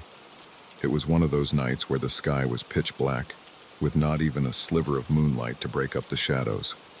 I kept the radio on for company, but it mostly crackled with static, fading in and out as I lost signal.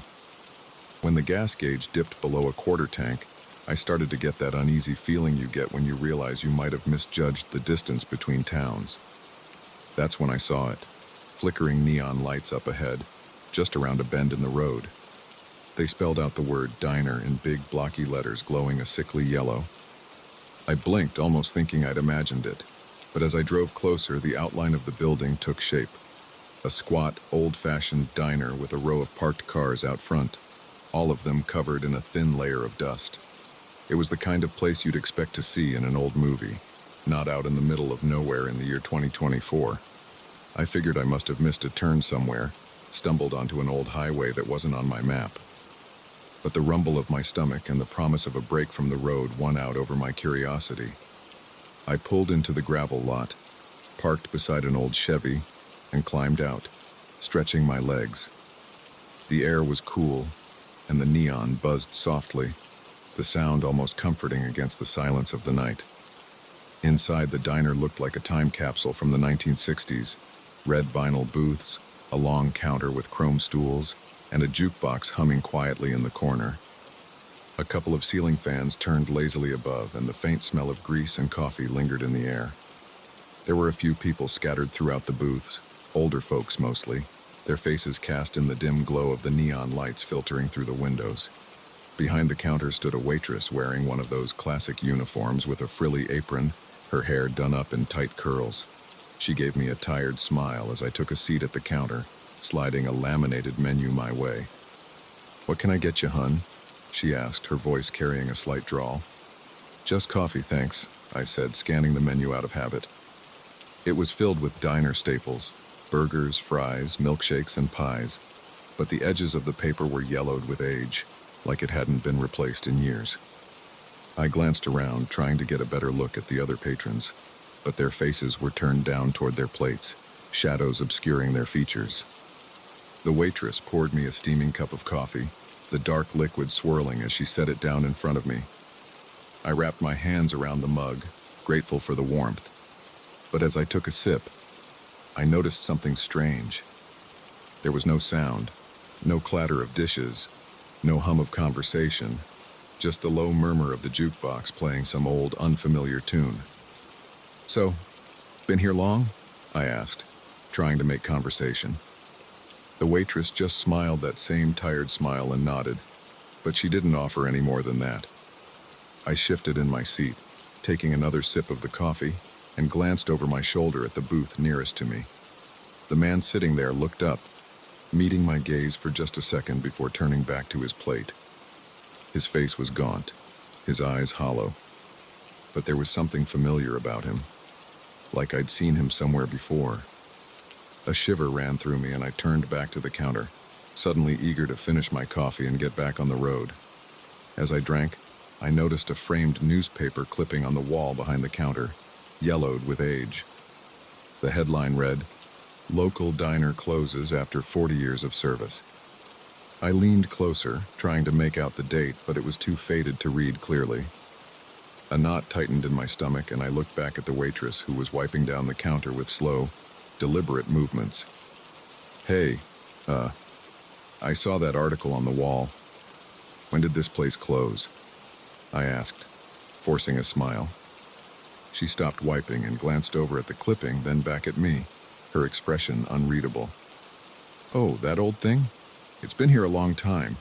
Some folks say the place never really closed, you know. Not for everyone." The way she said it sent a chill crawling up my spine, but I tried to laugh it off. "Yeah, I guess some places just keep on going, huh?" She didn't respond, just gave me that same tired smile and turned back to the coffee pot. I drained the last of my cup, the coffee bitter on my tongue, and pulled out a few bills to pay. As I slid them across the counter, I caught another glimpse of the man in the booth. He was watching me again, his hollow eyes fixed on mine, and for a second, I thought I saw his lips move, forming words I couldn't hear. I turned away quickly, grabbing my jacket and heading for the door, my heart pounding in my chest. As I pushed open the door, the bell above it jangled, the sound unnaturally loud in the quiet. The night air hit me like a slap, cold and sharp, but I kept walking, eager to get back to my car. As I crossed the gravel lot, I couldn't shake the feeling that something was wrong. The air seemed thicker somehow, the shadows darker, stretching out from the corners of the lot.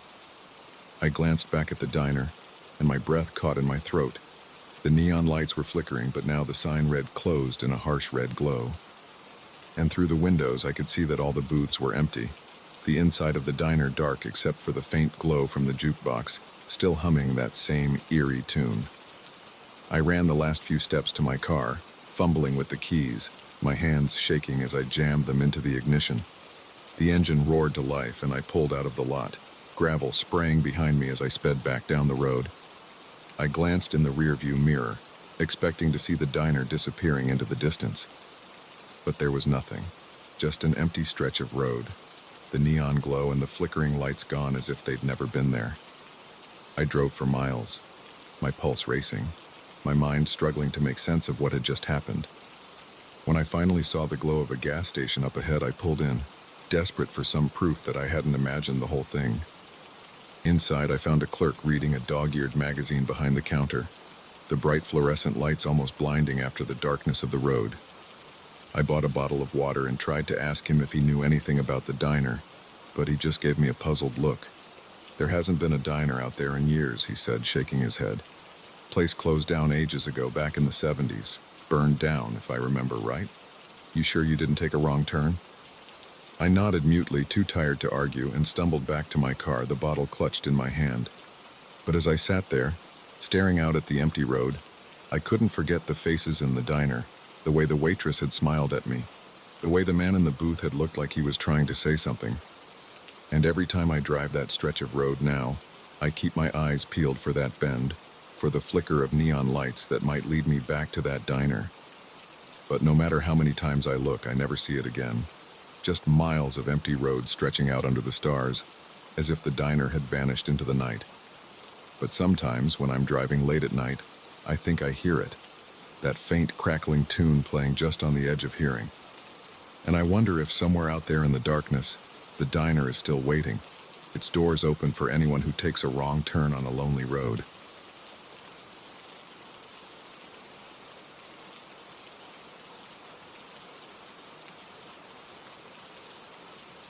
I've always thought that small towns are at their eeriest just before dawn. When the streets are empty, the lights in the windows are dark, and the mist rolls in, it feels like time has stopped, like the world is holding its breath. That's why I found myself driving through one of those little towns at 4:30 in the morning, trying to make my way back home after a long shift at the warehouse. It was supposed to be a quick shortcut, a detour off the highway to avoid construction. But what I found there wasn't supposed to be on any map. The town looked like it had been forgotten, a cluster of old brick buildings huddled against the dark sky.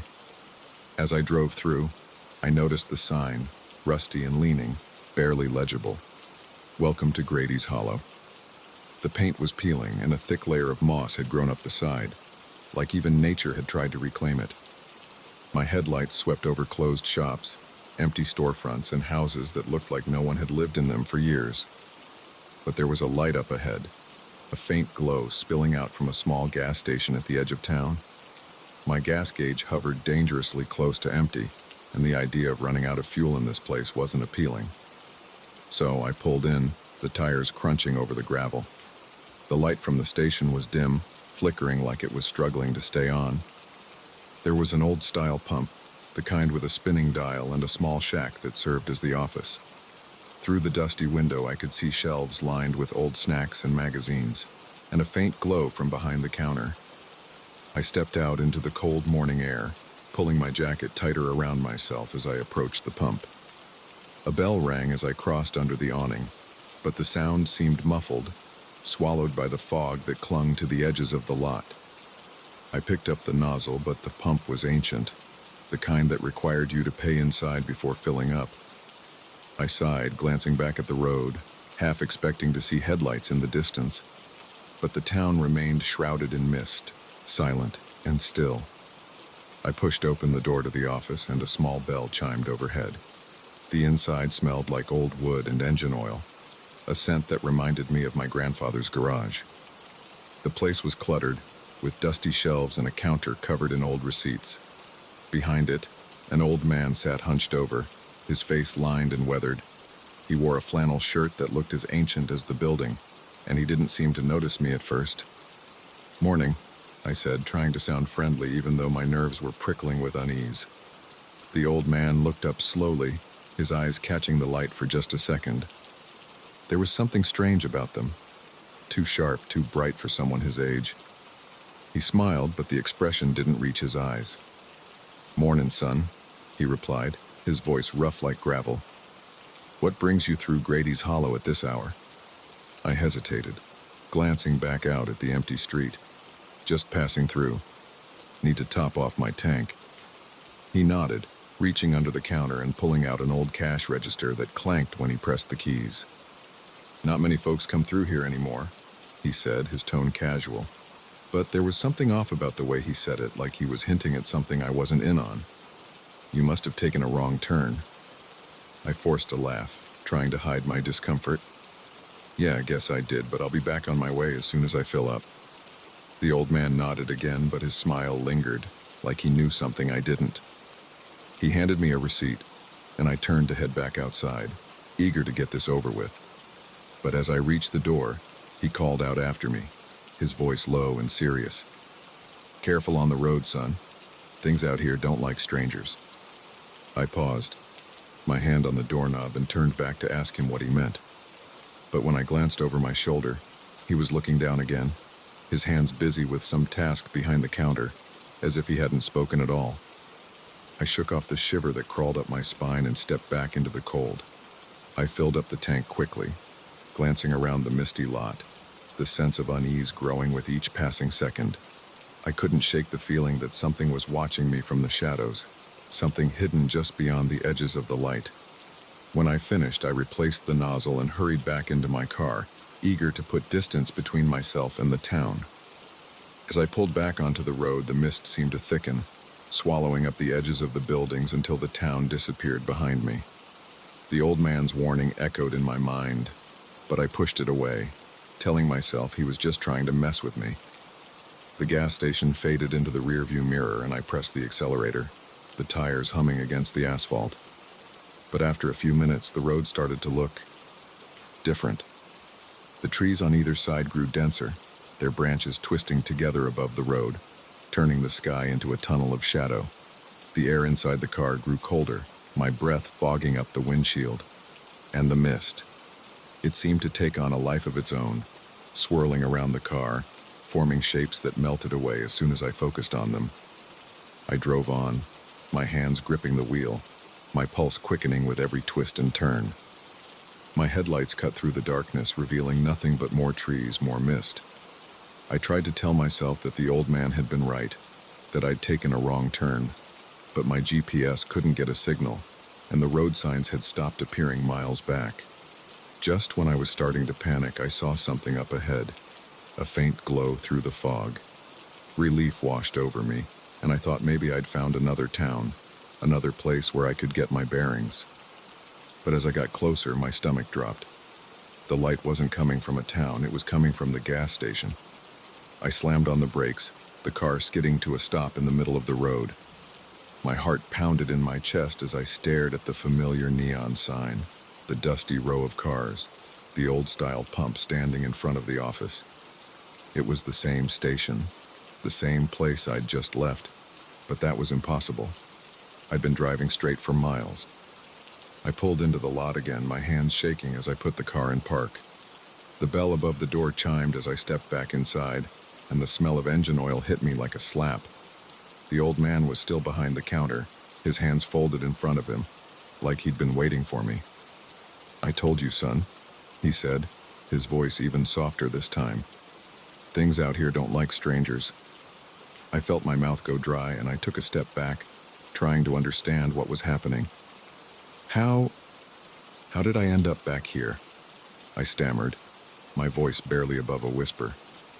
The old man's smile widened, and this time there was no friendliness in it, just a kind of weary amusement, like he'd seen this happen before. "Some roads don't let you leave," he said. "Not unless they want to." I backed out of the office, nearly tripping over the threshold, my mind racing. I climbed back into my car, slamming the door behind me, and twisted the key in the ignition. The engine roared to life, and I spun the wheel, tearing out of the lot as fast as I could. But as I drove, the road seemed to stretch on forever, twisting and looping back on itself, the trees closing in tighter. And no matter how far I went, I always ended up back at that gas station, the old man watching me with those two bright eyes. I don't know how long I've been driving now. Hours, days. Time doesn't seem to work the same way out here. I keep trying. Keep hoping that I'll find a way out, but the mist never lifts, the trees never change, and the neon sign is always waiting for me just around the bend. And sometimes, late at night, when the fog is at its thickest, I think I see figures moving through the trees, shadows that whisper just on the edge of hearing. I can't understand the words, but I know they're calling me, waiting for me to give in. But I can't stop.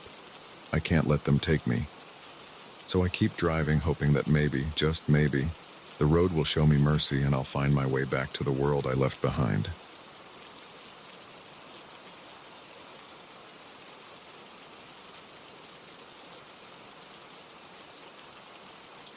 You never realize how much the woods can change after dark until you find yourself lost in them. I'd been hiking all day, following a trail that wound through a dense forest. It was supposed to be a quick, easy trip, something to clear my head after a stressful week.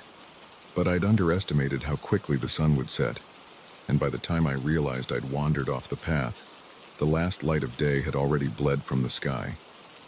I should have turned back sooner, should have paid more attention to the twists and turns of the trail. But by the time the panic set in, it was too late. The forest was a maze of shadow and rustling leaves, each tree looking the same as the last. I fumbled with my phone, hoping to pull up a map or get a signal, but all I got was the no-service message that felt like a punch to the gut. My flashlight was my only comfort, cutting a thin beam through the darkness, but it seemed to shrink with every passing minute, as if the night was swallowing up the light. I tried to retrace my steps, but every direction seemed to lead deeper into the woods, and soon I couldn't even hear the faint sounds of the stream I'd been following. The forest felt different in the dark, more alive somehow, like it was listening to me. The trees creaked, their branches swaying in a wind I couldn't feel, and the underbrush whispered with the movement of unseen creatures. I kept walking, trying to convince myself that I'd find the trail again if I just kept going. But then, somewhere in the distance, I heard it, a low melodic hum, like someone singing a song with no words. I stopped in my tracks, holding my breath, straining to listen.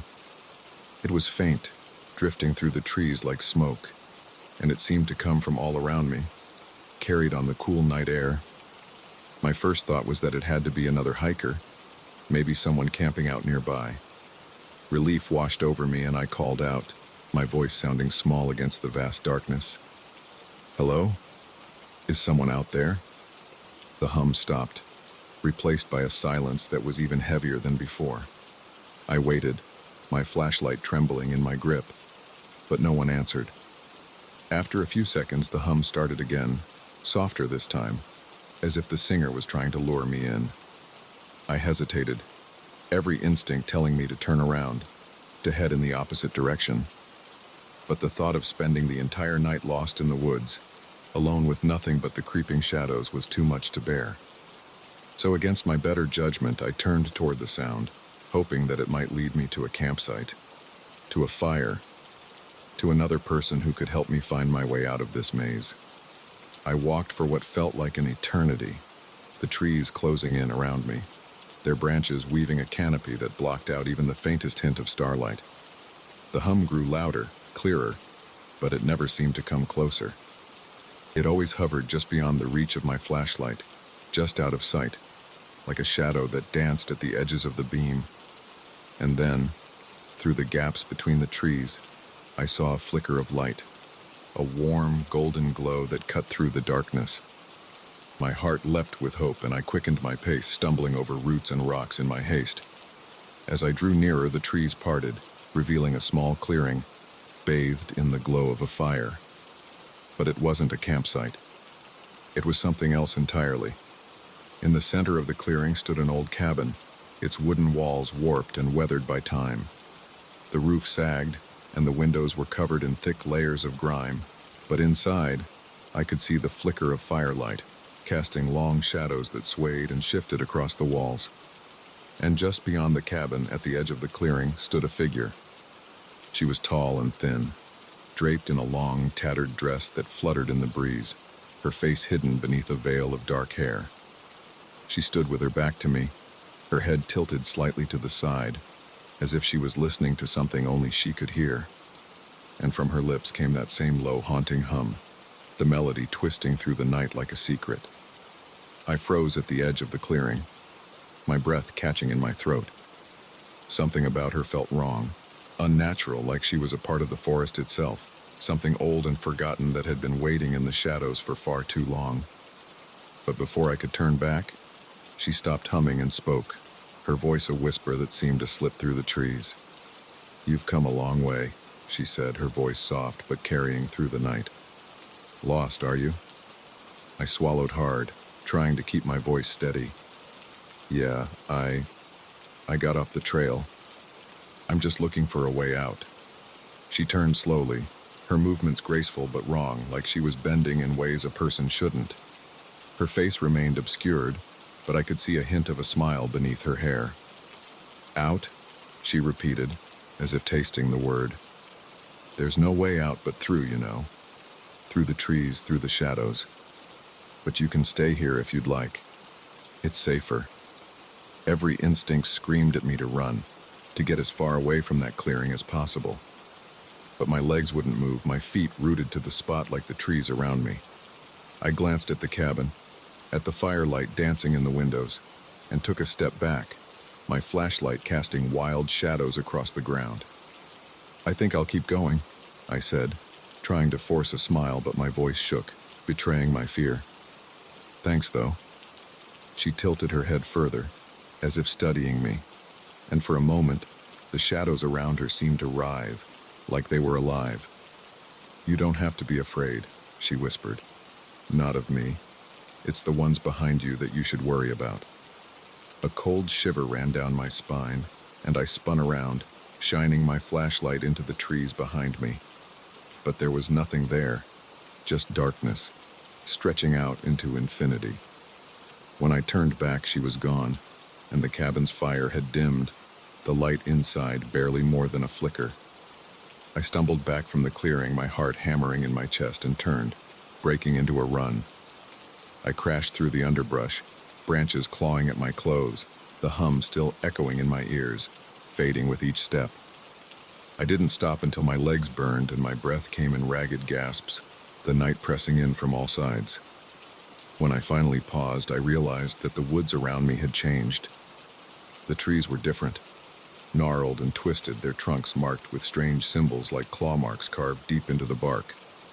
And the air, it was colder than before, filled with a damp, earthy scent that seemed to seep into my lungs. I tried to find my bearings, to figure out where I'd come from, but everything looked the same, the forest stretching out in every direction. I pulled out my phone again, hoping against hope for a signal, but the screen just flickered, the battery draining even though it had been full only an hour ago. Panic clawed at my mind, and I stumbled forward, my flashlight beam cutting through the dark. I walked until my legs ached, until the first hints of dawn touched the horizon, turning the sky a dull gray blue. But I never found the trail, never saw the clearing or the cabin again. When I finally emerged from the woods, the parking lot was empty, my car sitting alone under the pale light of morning. I climbed inside, locking the doors, my hands shaking as I turned the key in the ignition. As I pulled away, I glanced back at the trees, half expecting to see that figure standing among the shadows watching me leave. But the forest remained still, the morning light filtering through the leaves like nothing had ever happened. I drove for miles before I dared to stop, my mind racing with questions I couldn't answer.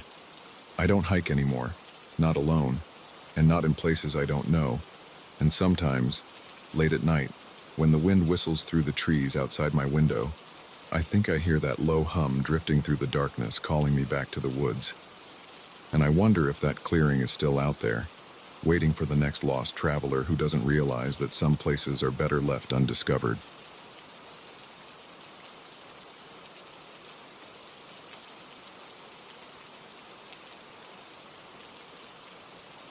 There's something unsettling about fog when you're out on the water at night. It creeps in slow, turning the world around you into a maze of shadows and faint outlines, where even familiar things become strange. That's how it felt the night I got lost in the bay on my small fishing boat. The fog rolling in so thick it swallowed the stars and turned the surface of the water into a mirror of darkness. I'd grown up on the coast and thought I knew every channel and inlet like the back of my hand. But that night, it was like the ocean had changed its mind about letting me find my way home. I'd been out fishing longer than I should have, chasing one last catch as the sun dipped below the horizon.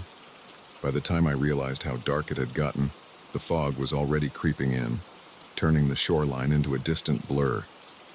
I told myself it was no big deal, that I'd just head back using the lights from the harbor as a guide.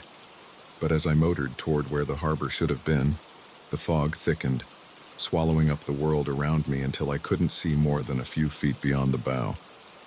I slowed the engine, the water lapping gently against the sides of the boat, trying to keep my bearings. The air was damp and cold, the kind that seeps into your bones and makes every sound feel too close. I kept expecting to hear the distant hum of other boats or the faint echo of a foghorn, but there was nothing, just the steady thrum of my engine and the occasional splash of a wave against the hull. I turned off the motor, hoping to get a better sense of direction without the noise. As the engine died, the silence closed in around me, heavy and oppressive. I strained to hear anything that might guide me, waves against the shore, a buoy bell, something. But all I got was the soft creak of the boat and the whisper of the fog moving over the water. That's when I saw the light. It was faint, just a small, flickering glow in the distance like a lantern bobbing on the waves. Relief washed over me, and I assumed it was another boat, maybe a fisherman like me, out too late. I thought I could follow it back to the harbor or at least ask for directions if they were lost too. I pulled the engine cord and pointed the boat toward the light, moving slowly through the mist. But the closer I got, the stranger the light seemed. It didn't sway like it should have if it was on a boat. Instead, it stayed perfectly steady, almost hovering above the water. And as I got within 100 yards or so, I realized I couldn't make out any shape behind it. No boat, no person, just that steady, unwavering glow cutting through the fog. I called out, feeling foolish, but needing to break the silence. "Hello? Anyone out there?" The words seemed to vanish into the mist, swallowed up before they could echo back. The light didn't move, didn't flicker in response, just stayed fixed in place like it was waiting for me to get closer. Every instinct told me to turn back, to head in the opposite direction and hope I'd find my way by morning. But there was something about that light. Something that made me think that maybe, if I just got close enough, I'd understand what it was. So I kept the engine running, creeping forward through the fog, the glow growing brighter with every second.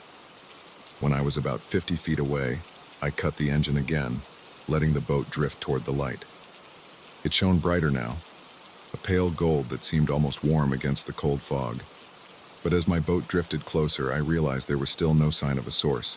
No lantern, no bulb, just that strange, hovering glow. I leaned over the edge of the boat, squinting into the mist, and that's when I heard it, a faint sound like singing carried on the wind. It was barely more than a whisper, but it sent a shiver down my spine, the note strange and unfamiliar, like a lullaby sung in a language I didn't know. I froze, my heart pounding in my chest, trying to convince myself it was just the wind playing tricks on me. But the singing grew louder, clearer, the melody rising and falling in time with the rhythm of the waves. And beneath it, I thought I heard a splash, like something moving through the water, circling my boat. "Hello?" I called out again, my voice cracking with nerves.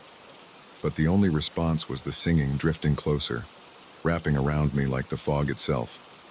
I gripped the edge of the boat, my knuckles white, and tried to make out any shape beyond the glow, but the mist was too thick.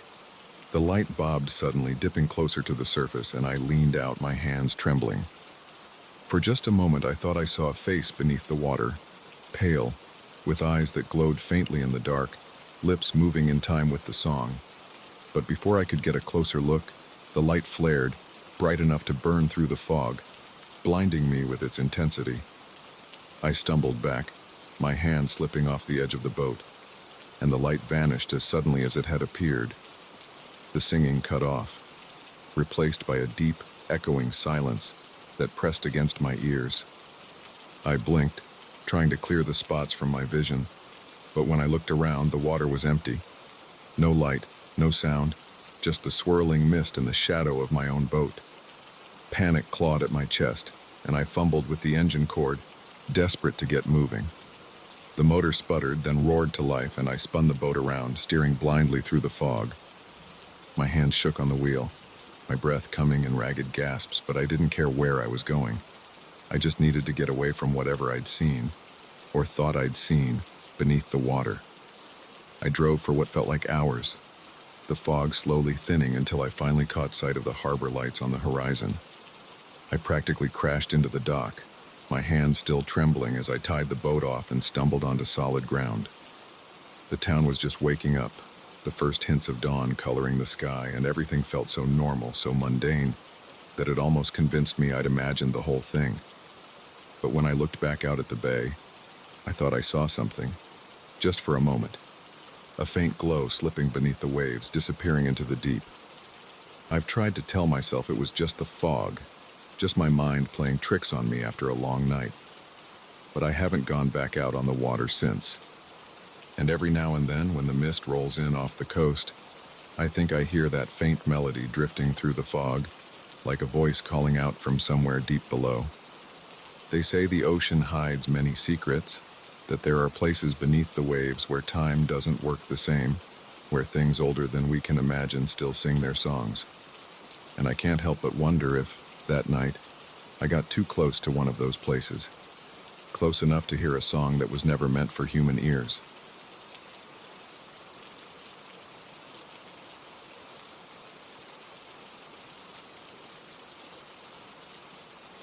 There's something about a long drive through open farmland that makes you feel like you're drifting through time. The landscape barely changes, just miles of rolling fields and dark silos standing like sentinels against the horizon. It's easy to lose yourself in the rhythm of the road, the hum of the tires, the steady sway of the car. That's how I found myself on a 2-lane highway cutting through endless fields, the sun already set, leaving only a thin sliver of light on the edge of the world.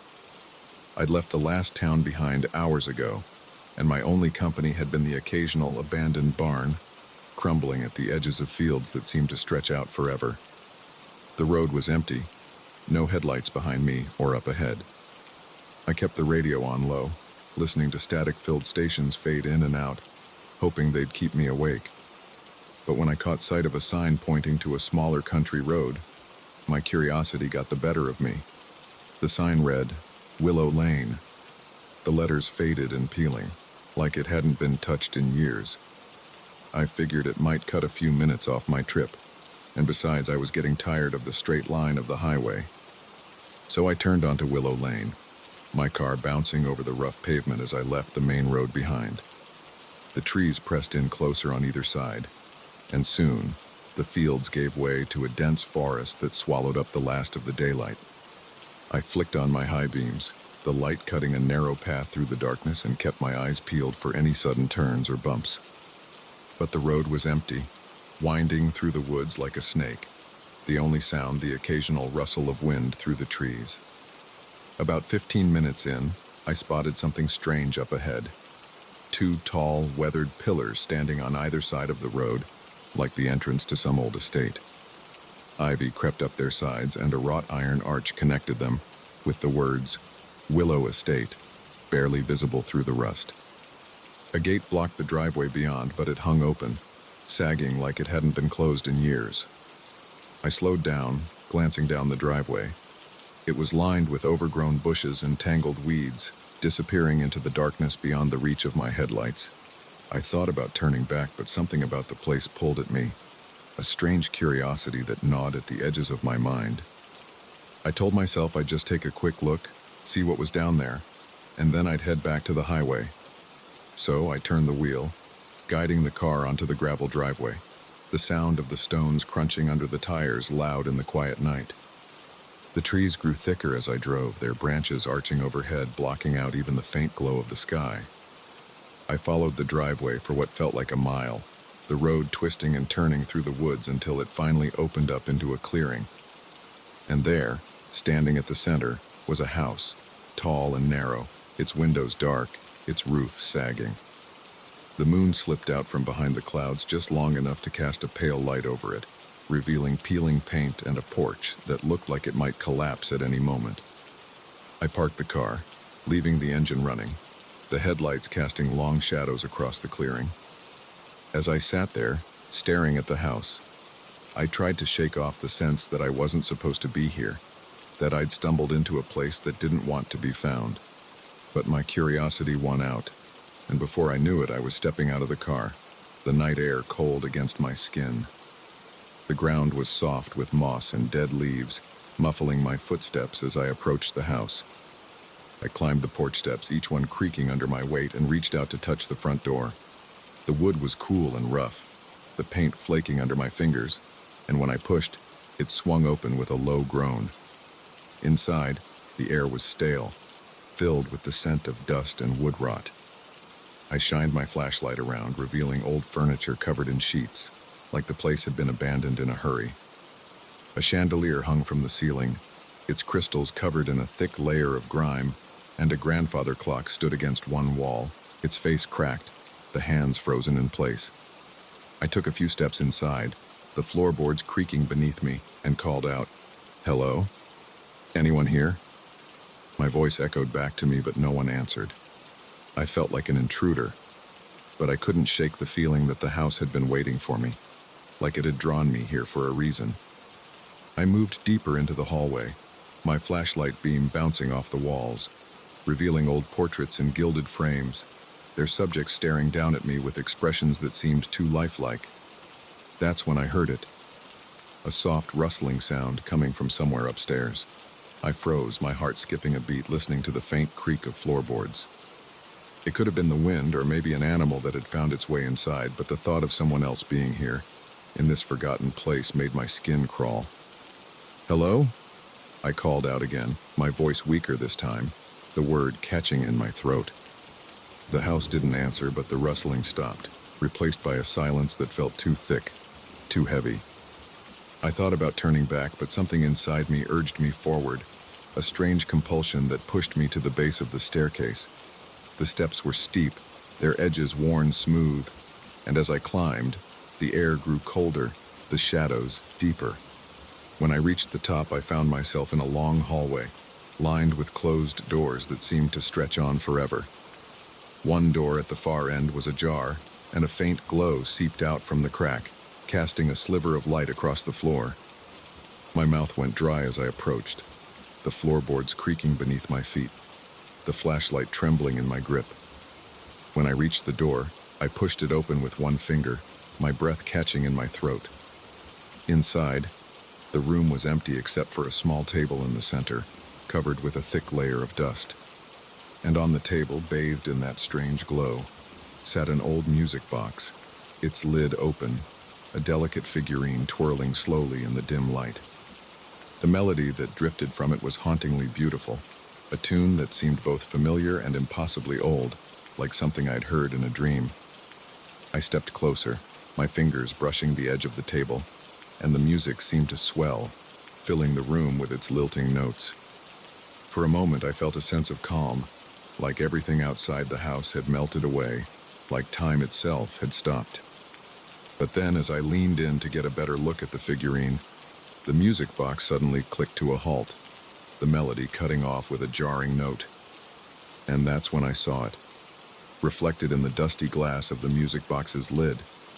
A figure, standing just behind me, so close I should have felt their breath on my neck. My blood turned to ice, and I spun around, the flashlight beam cutting through the darkness. But there was nothing there, just the empty room, the faint outline of the doorway and the whisper of wind brushing through the trees outside. My heart pounded in my chest, and I backed away, nearly knocking over the table in my haste. The house seemed to close in around me, the walls bending inward, the air growing thicker with every breath.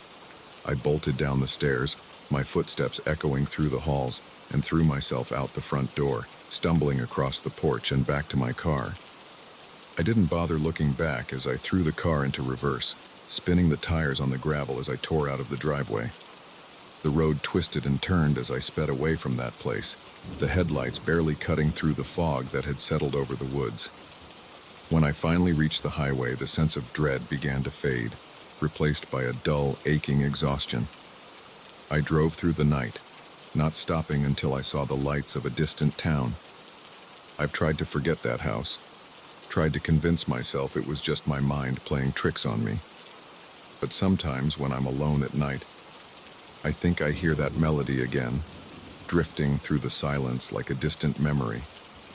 And I can't help but wonder if, somewhere out there on Willow Lane, the music box is still playing, waiting for the next person to stumble upon it and listen to its haunting song.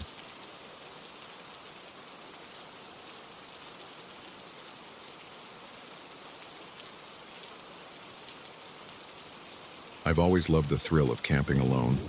There's something about being out there with nothing but the crackling of the fire and the rustling of leaves that makes me feel like I'm really alive.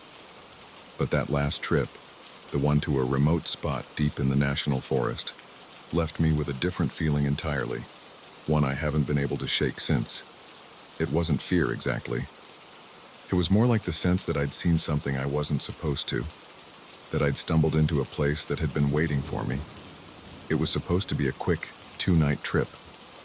I'd found a spot off the beaten path, far from the trails most people use, down a narrow dirt road that my truck barely fit through. The forest was thick there, with pines stretching so high they seemed to scrape the sky, their branches weaving together to block out even the brightest sun. It was perfect, quiet, isolated, with a little clearing just big enough for my tent and a fire pit. I set up camp quickly, pitching my tent and gathering firewood, and spent the rest of the day hiking the area. The forest had an almost dreamlike quality to it, the air cool and still. The only sounds the distant call of birds and the crunch of pine needles underfoot. By the time I made it back to camp, the sun was starting to dip behind the trees, turning the sky a soft orange. I built a fire as the shadows grew longer, watching the flames dance as night settled in. It wasn't until I was sitting there, alone with the darkness pressing in from all sides, that I noticed how strange the silence felt. It was too deep, too complete, like the forest was holding its breath. But I brushed it off, telling myself that I was just spooking myself with stories I'd heard about the woods. Stories about strange things people see out here, things they can't explain. But then as the fire burned lower and the night grew colder, I heard it, a sound that cut through the silence like a knife. It was faint at first, a soft clicking noise like stones tapping together. I froze, my hand tightening around the handle of my flashlight, straining to hear where it was coming from. It seemed to echo through the trees, bouncing from one direction to another, impossible to pin down. I scanned the darkness beyond the firelight, but the beam of my flashlight revealed nothing but trees and shadows. The sound stopped, leaving a silence even heavier than before. I let out a shaky breath, trying to laugh off the feeling of unease that had settled in my chest. Probably just an animal, I told myself, or maybe even falling pine cones. But deep down, I didn't believe it. I turned in for the night, zipping up my tent and settling into my sleeping bag, the fire dying to embers outside. But sleep didn't come easily. I lay there, staring at the shadowed fabric of the tent, listening for any sound that might break the silence. And just as I was starting to drift off, I heard it again, closer this time, just beyond the thin nylon wall of the tent. Click, click, click. I held my breath, my heart pounding in my ears. The noise was steady, rhythmic, like something was deliberately tapping on the rocks around my campfire. I fumbled for my flashlight, my fingers slick with sweat, and unzipped the tent just enough to peer outside. The fire had burned down to a few glowing embers, casting faint light across the clearing. I shone the flashlight in a slow arc around the camp, but there was nothing there. No animals, no movement, just the trees swaying slightly in the night breeze. But the clicking continued, steady and unhurried. like it didn't care that I was listening. I forced myself out of the tent, the cold air hitting me like a shock. The beam of the flashlight trembled as I swept it over the ground, my breath fogging in front of me. And then, just at the edge of the clearing, I saw something. Two small stones tapping together in midair, as if held by invisible hands. I blinked, thinking my tired mind was playing tricks on me, but the stones kept moving, their surfaces catching the faint glow of the dying fire. My mouth went dry, and I took a step back, my boots crunching over the fallen needles. The stones dropped suddenly, hitting the ground with a dull thud, and the noise stopped. I stood there, paralyzed by a fear I couldn't fully understand, staring at the spot where the stones had fallen. The darkness beyond the flashlight seemed thicker now, the trees closer, their branches weaving together like a cage. I couldn't shake the feeling that something was watching me, hidden just beyond the reach of the light, waiting to see what I'd do. I backed away, my flashlight darting over the shadows, and stumbled back into the tent. I zipped it shut with trembling hands, grabbing my pack and fumbling for my pocket knife. I sat there huddled in the darkness, the thin fabric of the tent feeling like the only thing separating me from whatever was out there. The night stretched on, each minute feeling like an hour, but the sound didn't return. By the time the first light of dawn filtered through the trees, I had convinced myself that I'd imagined it all, that the isolation and the dark had gotten to me, that the stones had just fallen naturally. I told myself that I'd laugh about it later, that it would make a good story to tell friends back home. But as I packed up camp, I found the stones. Two small, round rocks, lying side by side on the ground where I'd seen them the night before. I picked them up, turning them over in my hands, but they were just stones. Ordinary, unremarkable. Still, I couldn't shake the feeling that they'd been placed there, left as some kind of message. I left them behind when I hiked out, the memory of that strange night haunting me with every step back to the truck. The woods seemed different in the daylight, warmer, friendlier, but I couldn't stop glancing over my shoulder, half expecting to see a shadow slipping between the trees. When I finally reached the trailhead, I felt a wave of relief, like I was crossing back into a world that made sense. But as I turned onto the dirt road that led back to town, I caught one last glimpse of the woods in my rearview mirror. For just a second, I thought I saw a figure standing among the trees. A tall, shadowy shape, its head cocked to the side as if listening. I blinked and it was gone, just a trick of the light. But the unease lingered, gnawing at the edges of my mind. I haven't been back to that part of the forest since. And every now and then when I'm falling asleep, I think I hear that sound again. Soft clicks like stones tapping together just outside the window. I try to ignore it, try to convince myself that it's just the wind or a branch brushing against the glass. But a part of me knows that it's waiting, that whatever I stumbled across in those woods hasn't forgotten me. And sometimes when the nights are long and the darkness feels too deep, I wonder what would have happened if I'd stayed out there, if I'd followed that sound deeper into the trees.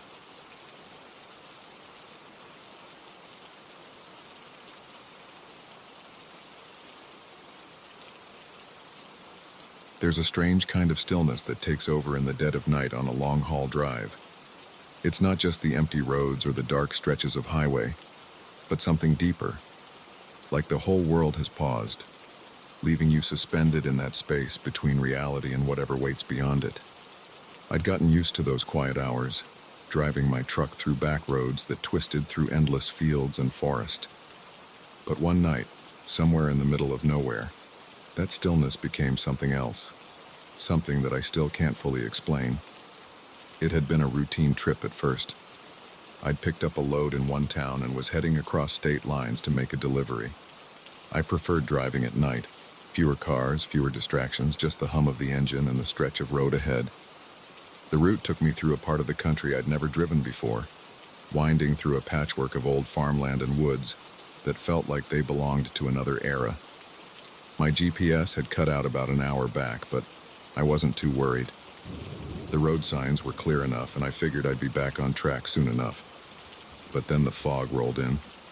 It came in thick, swallowing up the road and turning everything beyond my headlights into a blank, swirling void. I slowed down, leaning forward over the wheel, my eyes straining to make out the edges of the pavement. The world seemed to shrink to the size of my cab, the fog pressing in against the windows like it was trying to seep inside.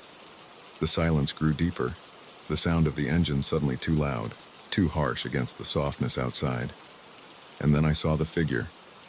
At first, I thought it was just a shadow, some trick of the light cutting through the mist. But as I drew closer, the shape became clearer, a person standing right at the edge of the road facing away from me. They wore a dark coat, their head bowed, arms hanging at their sides, the fog wrapping around them like a shroud. My heart skipped a beat, and I hit the brakes, the truck shuddering to a stop a few yards away. My headlights cast long shadows through the fog, making the figure's outline dance and shift. I waited for them to turn, to move, to give me some sign that they were aware of the massive truck idling just feet away. But they just stood there, perfectly still, their back turned to me, like they hadn't even noticed. The silence pressed in around me, broken only by the low rumble of the engine, and a strange unease settled over me, prickling at the back of my neck. I rolled down the window, leaning out into the cold night air. "Hey, are you okay?" I called, my voice sounding too loud in the stillness. The figure didn't react. They just stood there, unmoving, like they were listening for something beyond the fog. I tried again, louder this time, but the only answer was the whisper of the wind brushing through the trees. A shiver ran through me, and I glanced at the empty road behind me, feeling suddenly exposed out there in the middle of nowhere. I thought about driving on, leaving the figure behind in the fog, but something in the back of my mind nagged at me. What if they were in trouble? What if they needed help? Against my better judgment, I grabbed my flashlight from the glove compartment and stepped out of the cab, my boots crunching against the gravel shoulder. The fog wrapped around me, cold and damp, swallowing up the truck's headlights until they looked like distant stars. I kept my flashlight trained on the figure as I approached, calling out again, trying to ignore the way my own voice seemed to come back to me, distorted by the mist. When I was about 10 feet away, the beam of my flashlight caught something odd, tracks in the dirt by the side of the road. They looked like footprints, but strange, the edges blurred, like whoever had made them had dragged their feet. I crouched down, trying to make sense of the marks when I realized that the figure had turned. They were facing me now, their head tilted to one side, as if they were curious. My breath caught in my throat, and for a moment, I felt like I was looking at something not quite human. Their face was hidden in shadow, but their eyes, those were unmistakable. They glowed faintly in the beam of my flashlight, reflecting the light like an animal's, catching and holding it in a way that sent a jolt of fear through me. I stumbled back, nearly dropping the flashlight, my heart pounding in my chest. The figure didn't move, just watched me with those unblinking eyes, their head tilting further, as if they were considering something. My mouth went dry and I took a step back, suddenly desperate to get back to the truck, to put as much distance between myself and that thing as possible. I'm sorry," I stammered, the words spilling out before I could think them through. "I didn't mean to." The figure took a step forward and I froze. The fog seemed to ripple around them, the air growing colder, thick enough that I could almost feel it pressing against my skin. And then, in a voice that sounded like it came from somewhere deep beneath the earth, they spoke. "You're far from where you should be." The words sent a shiver down my spine, cutting through the fog and leaving a chill in their wake. I couldn't move, couldn't breathe, just stood there staring at those eyes, trying to make sense of what I was hearing. My flashlight flickered, the beam wavering, casting strange shadows across the figure's face. And in that brief moment, I thought I saw something else. Something ancient and twisted lurking just beneath the surface of that human shape. The spell broke, and I turned and ran, my boots slipping on the gravel as I sprinted back to the truck. I could hear my own breath, ragged and panicked, but nothing else, no footsteps, no sound of pursuit, just the low hum of the engine calling me back to safety. I threw myself into the cab, slamming the door behind me, my hands shaking as I fumbled with the gear shift. I floored the gas, the tires spinning for a moment before the truck lurched forward, tearing through the fog. In the rearview mirror, I caught one last glimpse of the figure standing alone in the mist, their silhouette fading into the darkness, and then they were gone, swallowed up by the night. I drove for miles without looking back, the road blurring beneath the headlights, my heart racing in my chest. When the fog finally lifted, I found myself on a road I didn't recognize, but I didn't care. I just kept driving, following the curve of the pavement until I saw the lights of a truck stop up ahead. I pulled in, my hands still trembling as I killed the engine, the warmth of the truck cab leaching away into the cold night air. Inside the diner, the familiar hum of conversation and clinking dishes felt like a lifeline, grounding me in reality. I ordered a coffee, barely tasting it as I sat there, trying to make sense of what I'd seen. The other truckers gave me a few curious glances, but no one asked what had me so shaken, and I didn't volunteer any answers. When I finally left the diner, the fog had lifted completely, leaving the night crisp and clear. I drove through to the morning, the memory of those eyes still burning in the back of my mind. I've tried to put it behind me, to convince myself that it was just a trick of the fog, a shadow that I'd mistaken for something more. But every now and then, when I'm driving those lonely stretches of highway, I see something at the edge of my headlights. Just a flash of movement, too fast to be real, too familiar to ignore. And I know deep down that there are things out there that don't belong to the world we know. Things that wait for those of us who stray too far from the path. And I can't shake the feeling that somewhere out there in the fog, that figure is still watching, waiting for the next lost traveler to stumble into their world.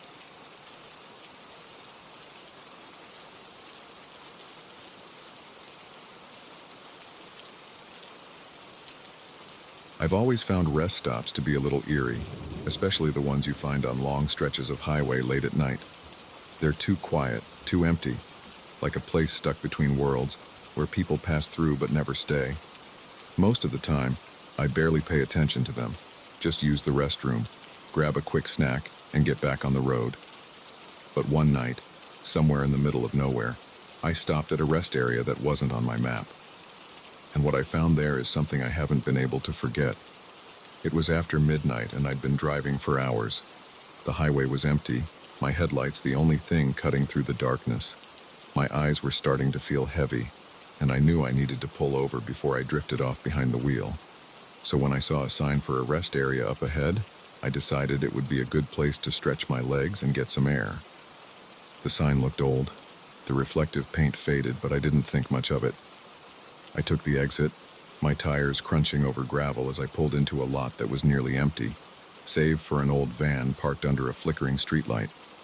The building itself was a squat concrete structure, the kind you see at rest stops all over the country, with a row of vending machines and a couple of restrooms. A single light shone above the entrance, casting a pale circle on the ground, but beyond that, the place was swallowed up in shadows.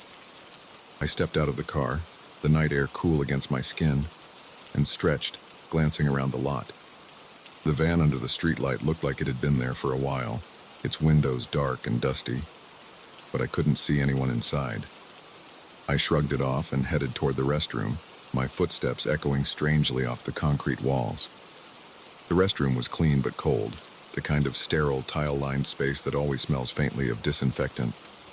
I did my business quickly, eager to get back to the road, but as I washed my hands, I thought I heard something, a faint, rhythmic tapping sound, coming from somewhere outside. I paused, listening, but the sound faded, leaving only the hum of the fluorescent lights. When I stepped back outside, the lot seemed even emptier than before, the shadows darker, thicker. I glanced over at the van again, but it was just as dark as before, its windows reflecting the dim glow of the streetlight.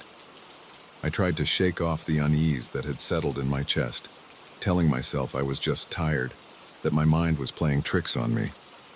But as I walked back to my car, I noticed something odd.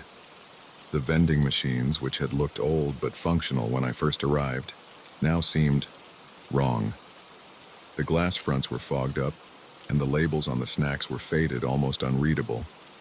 One of the machines was open, its door hanging loose. But instead of bags of chips and candy bars, it was filled with something else. Old photos, yellowed and crumpled like someone had shoved them inside in a hurry. Curiosity got the better of me, and I stepped closer, shining my phone's flashlight into the machine. The photos were black and white, the edges worn and brittle, showing people in places I didn't recognize. Families gathered in front of old cars, kids playing in front of houses that looked like they'd been abandoned for decades. My stomach twisted, a strange sense of unease settling in. Why would anyone put these in a vending machine, out here in the middle of nowhere? I reached out, brushing my fingers over one of the photos, feeling the rough edge of the paper. And then, behind me, I heard the tapping again, louder this time, coming from the direction of the van. I turned, my heart pounding in my chest, and for a moment, I thought I saw a shadow move inside the van, like someone shifting in their seat. "Hello?" I called out, my voice sounding small in the stillness. There was no answer, just the soft rustling of the wind through the trees. I took a step closer to the van, the gravel crunching under my boots, my flashlight beam bouncing off the dirty windows. As I reached the driver's side door, I raised the flashlight, trying to peer inside. That's when I saw the face. It was pressed up against the glass, pale and blurred, with eyes that seemed too wide, too dark, staring out at me with an intensity that made my skin crawl. For a second, I thought I was looking at a reflection, my own face distorted by the dirty glass. But then the figure inside the van shifted, and I realized it wasn't me. My breath caught in my throat, and I stumbled back, nearly dropping my phone. The face vanished, melting into the darkness of the van's interior, and the door creaked open, swinging outward with a slow, grating sound. I froze, waiting for whoever, or whatever, was inside to step out. But the van remained empty, the darkness inside yawning like an open mouth. I should have turned and run, gotten back into my car and left that place behind. But something kept me there, rooted to the spot, like I was caught in a dream where my body wouldn't listen to my mind.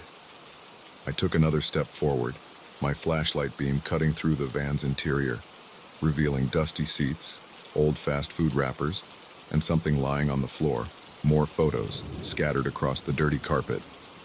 I reached down, picking up one of the photos, and held it under the light. My hand started to shake as I recognized the scene. A parking lot, dimly lit by a flickering streetlight, with a single car parked beneath it. My car. I dropped the photo, my pulse spiking with panic, and turned back toward my vehicle. But the lot looked different now. Darker, the shadows longer and thicker. The streetlight above my car was out, leaving the area in pitch black, and my vehicle looked farther away than it had before. Like the rest stop had stretched itself out, the distance between me and safety growing with every second.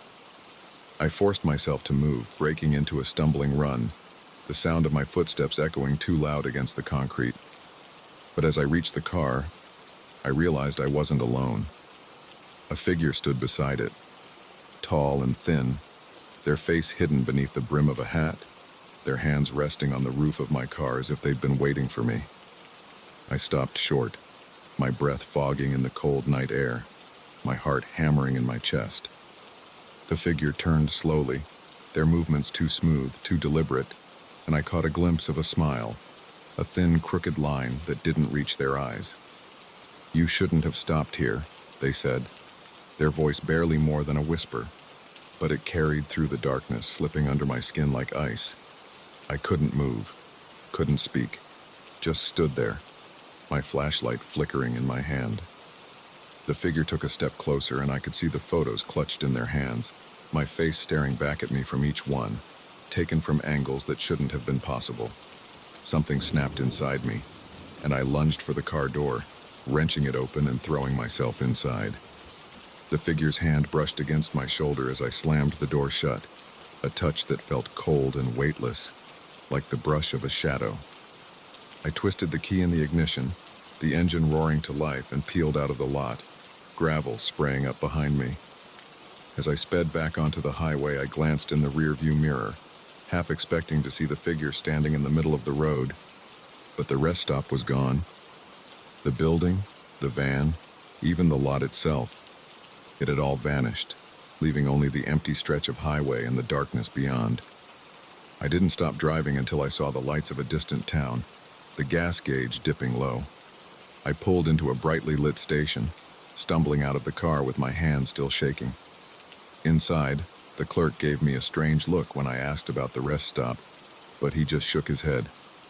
"There's no rest area on that stretch of road," he said, handing me a coffee. "Hasn't been for years. It burned down back in the 80s, some kind of accident. People still talk about it sometimes, say they see things out there in the fog." I forced a laugh, trying to shake off the chill that clung to my bones, but I couldn't stop thinking about the photos, the face in the van, the words whispered through the dark. And every time I drive past that stretch of highway now, I keep my eyes fixed on the road, refusing to look at the shadows creeping along the edge. Because I know that some places, even the ones that don't exist anymore, still remember those who find them. And if you stop for too long, they might just decide to keep you.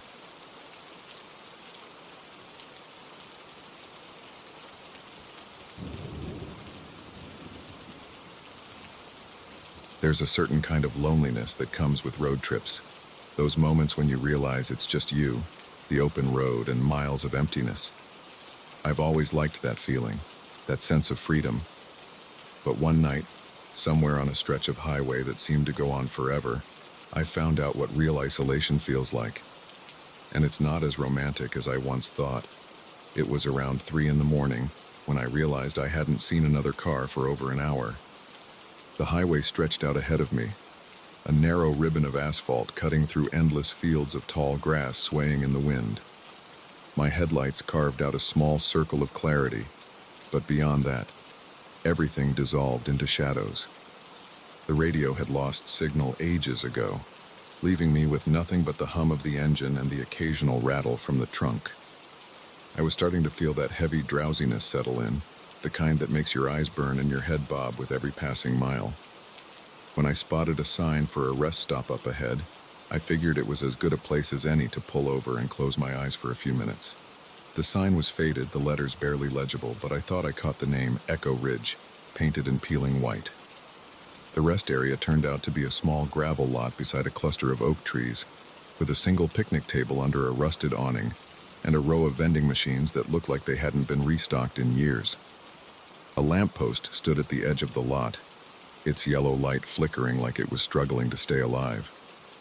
I parked under the light, grateful for even a small patch of visibility in the darkness, and leaned back in my seat, closing my eyes. But as soon as I let myself relax, I heard it, a faint rhythmic sound like the distant creak of a swing or a loose gate swinging back and forth. It was soft, barely more than a whisper beneath the wind, but it cut through the silence in a way that made the hairs on my arms stand up. I sat up, peering into the darkness, but I couldn't see anything beyond the edge of the lamplight. The sound continued, a slow, steady rhythm, and I realized it was coming from somewhere deeper in the trees. I tried to tell myself it was just an animal, maybe a deer or a branch rubbing against another, but the noise had a regularity to it that didn't feel natural. I hesitated, glancing back at the empty highway, wondering if I should just get back on the road and forget about catching a few minutes of rest. But curiosity won out over common sense, and I grabbed my flashlight from the glove compartment. The beam cut through the dark, revealing the weathered bark of the oak trees, their twisted branches reaching out like skeletal fingers. I stepped out of the car, the gravel crunching under my boots, and followed the sound into the trees. The further I walked, the quieter the world seemed to become, the rustling of leaves fading until all that was left was the creaking, growing louder with each step. My flashlight wavered over the ground, catching glimpses of old, crumbling stone walls, maybe remnants of an old property line or foundation, long since abandoned. After a few minutes, I found the source of the noise. There, in a small clearing among the trees, stood an old swing set. It looked ancient, its frame rusted and twisted, the swings themselves little more than chains with splintered boards hanging from them. One of the swings moved back and forth slowly, creaking with each movement even though there was no breeze strong enough to move it. I swallowed hard, feeling a chill run through me, but I forced myself to step closer, my flashlight beam flickering over the rusted metal. It was just an old swing, I told myself, a relic from some long-forgotten playground. But as I reached out to touch the chain, it jerked suddenly, the swing lurching forward as if someone had given it a push. I stumbled back, nearly dropping the flashlight, my pulse quickening in my chest. The swing slowed, swaying back and forth until it settled again, perfectly still. I stood there for a moment, trying to catch my breath, trying to convince myself that I'd imagined the whole thing, that it was just my exhaustion playing tricks on me. But then I heard a voice, soft, barely more than a whisper, but clear enough to freeze me in place. "Do you want to play?" I whipped around, shining my flashlight through the trees, but the clearing was empty, the shadows shifting and stretching in the beam of light. My heart hammered in my chest and I backed away, stumbling over a gnarled root as I turned to make a break for the car. But as I did, the voice came again, closer this time, like it was right beside my ear. "Don't leave yet. It's lonely here." I bolted, running through the trees, the flashlight beam bouncing wildly in front of me, the crunch of leaves and gravel filling my ears. My breath came in short, panicked gasps, but all I could think about was getting back to my car, getting away from whatever was out there in the dark. When I finally broke through the trees and reached the lot, I threw myself into the driver's seat, slamming the door behind me and locking it with shaking hands. I fumbled with the keys, jamming them into the ignition, but as I started the engine, the headlights swept across the clearing, and that's when I saw them.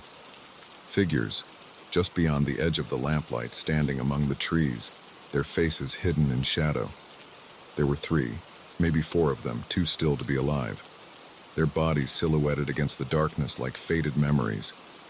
I could just make out their shapes, tall, thin, their heads tilted at unnatural angles. And then in the dim glow of my headlights, I saw one of them raise a hand, waving slowly as if to say goodbye. I hit the gas, the tires spinning on the gravel before finding traction, and tore out of the lot, the figures disappearing into the rearview mirror as the trees swallowed up the road. I didn't stop until I reached the next town, my hands still shaking as I pulled into the parking lot of a 24-hour diner, the neon lights a welcome relief against the darkness. I sat there for a long time trying to calm down, telling myself that I'd imagined it all, that I was tired, that I'd let the isolation get to me. But deep down, I knew what I'd seen, and I knew I wouldn't be able to explain it to anyone else. When I finally worked up the nerve to ask the waitress about Echo Ridge, she just gave me a puzzled look. "That old place? Yeah, I've heard stories. Used to be a town out that way, long time ago. But it's been empty for years. Burned down or something, if I remember right." She shrugged, handing me a cup of coffee. "People say it's haunted, but you know how folks love their ghost stories." I tried to laugh it off, tried to act like I didn't care, but I couldn't stop thinking about those figures, about the voice that had whispered to me in the dark. And even now, months later, I still have nightmares about that swing set, about the shadows that moved just beyond the reach of my flashlight. I haven't driven that highway since, and I never stop at rest areas after dark anymore, no matter how tired I am, because I know that some places, no matter how empty they seem, aren't really empty at all. And if you stay too long, you might just become another part of the darkness, another whisper in the trees waiting for the next traveler to wander off the road.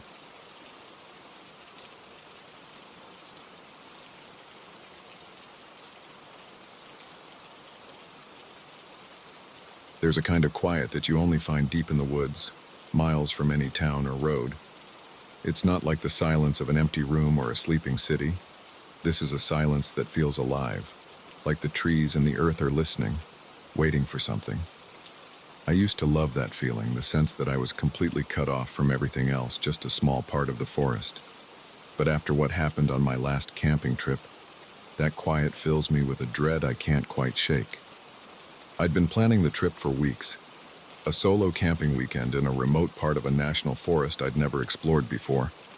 It was supposed to be a chance to unwind, to escape the noise of everyday life and spend a few days with just my thoughts in the wilderness. I'd picked a spot that was miles from the nearest trail, a little clearing I'd found on an old topographic map, and set off early in the morning with my pack and a map. By the time I reached the clearing, the sun was already dipping low, casting long shadows through the trees. It was perfect. Isolated, peaceful, with a small stream cutting through the edge of the clearing.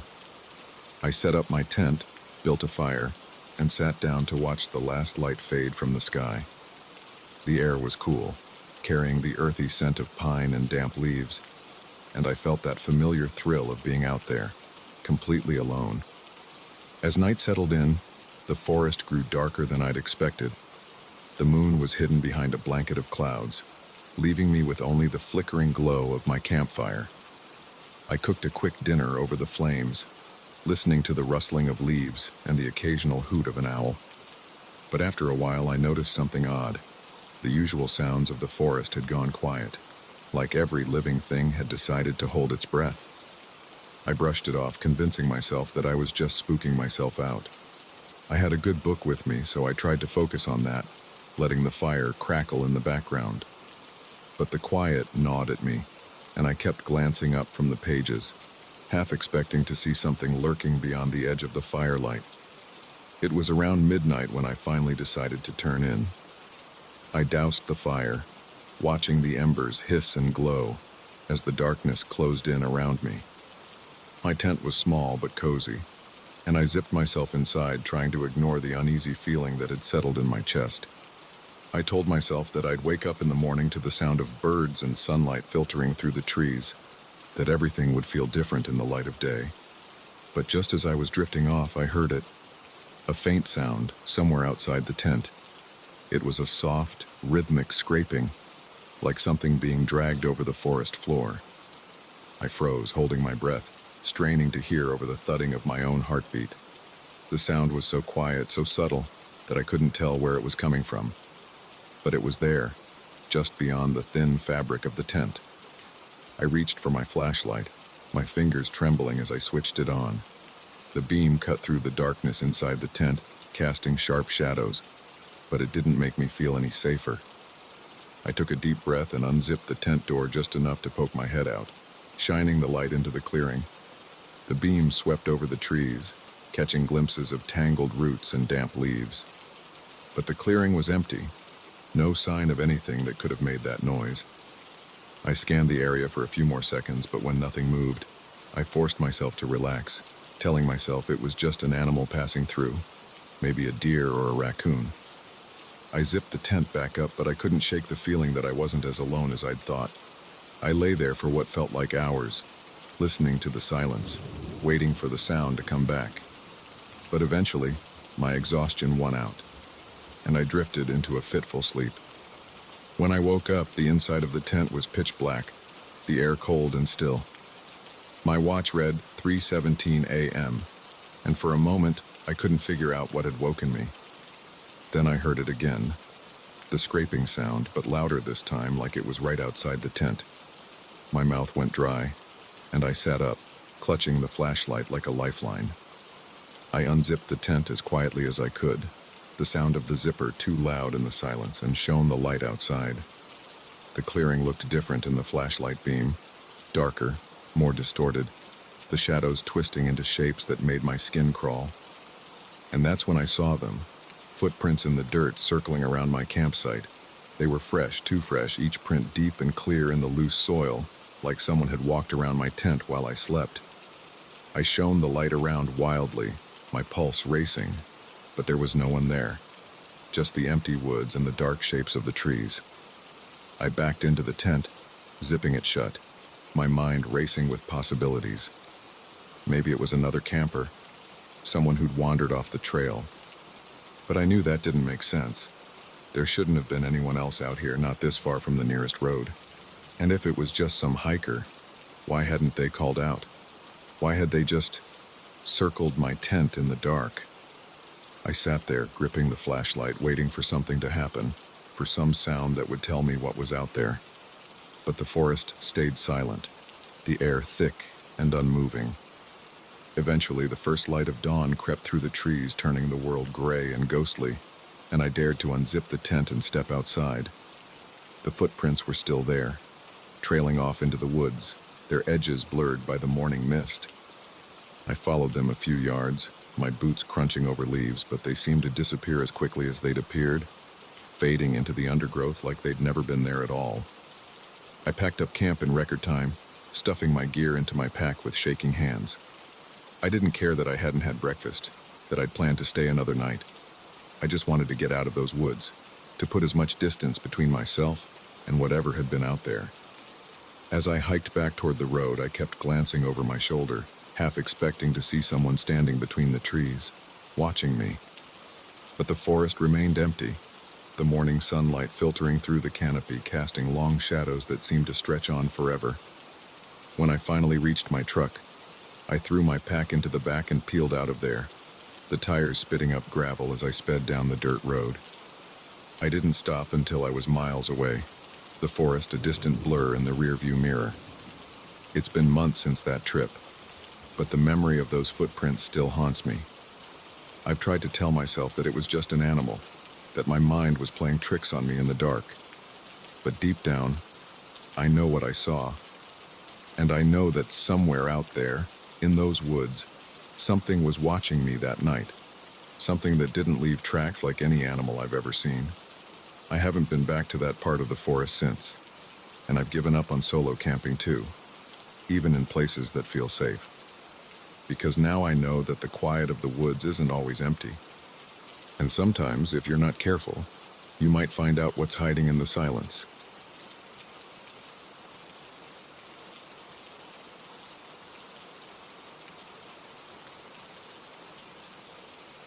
There's a strange silence that settles over the woods when you're miles away from any town, any road, any sign of other people.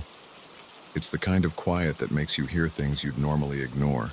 The creak of a branch, the rustle of leaves, the faintest whisper of wind through the trees. My friend Dave and I had hiked into the mountains, looking for a weekend of peace, of solitude, away from the noise of the city. We found a spot miles from any trail, a place so remote it felt like we'd discovered our own little world. But I think now that some places are meant to be left alone. We reached the top of the ridge just as the sun dipped behind the mountains, casting long shadows over the valley below. It was beautiful. Endless stretches of forest, the air cool and crisp, the sky turning from orange to a deep star-studded blue. We set up camp, pitching the tent near the edge of the ridge so we could watch the stars. Dave built a fire, and we spent the evening talking about everything and nothing, letting the flames warm our hands as the temperature dropped. By the time we climbed into the tent, the night was black as pitch, the only light coming from the flickering embers of the fire.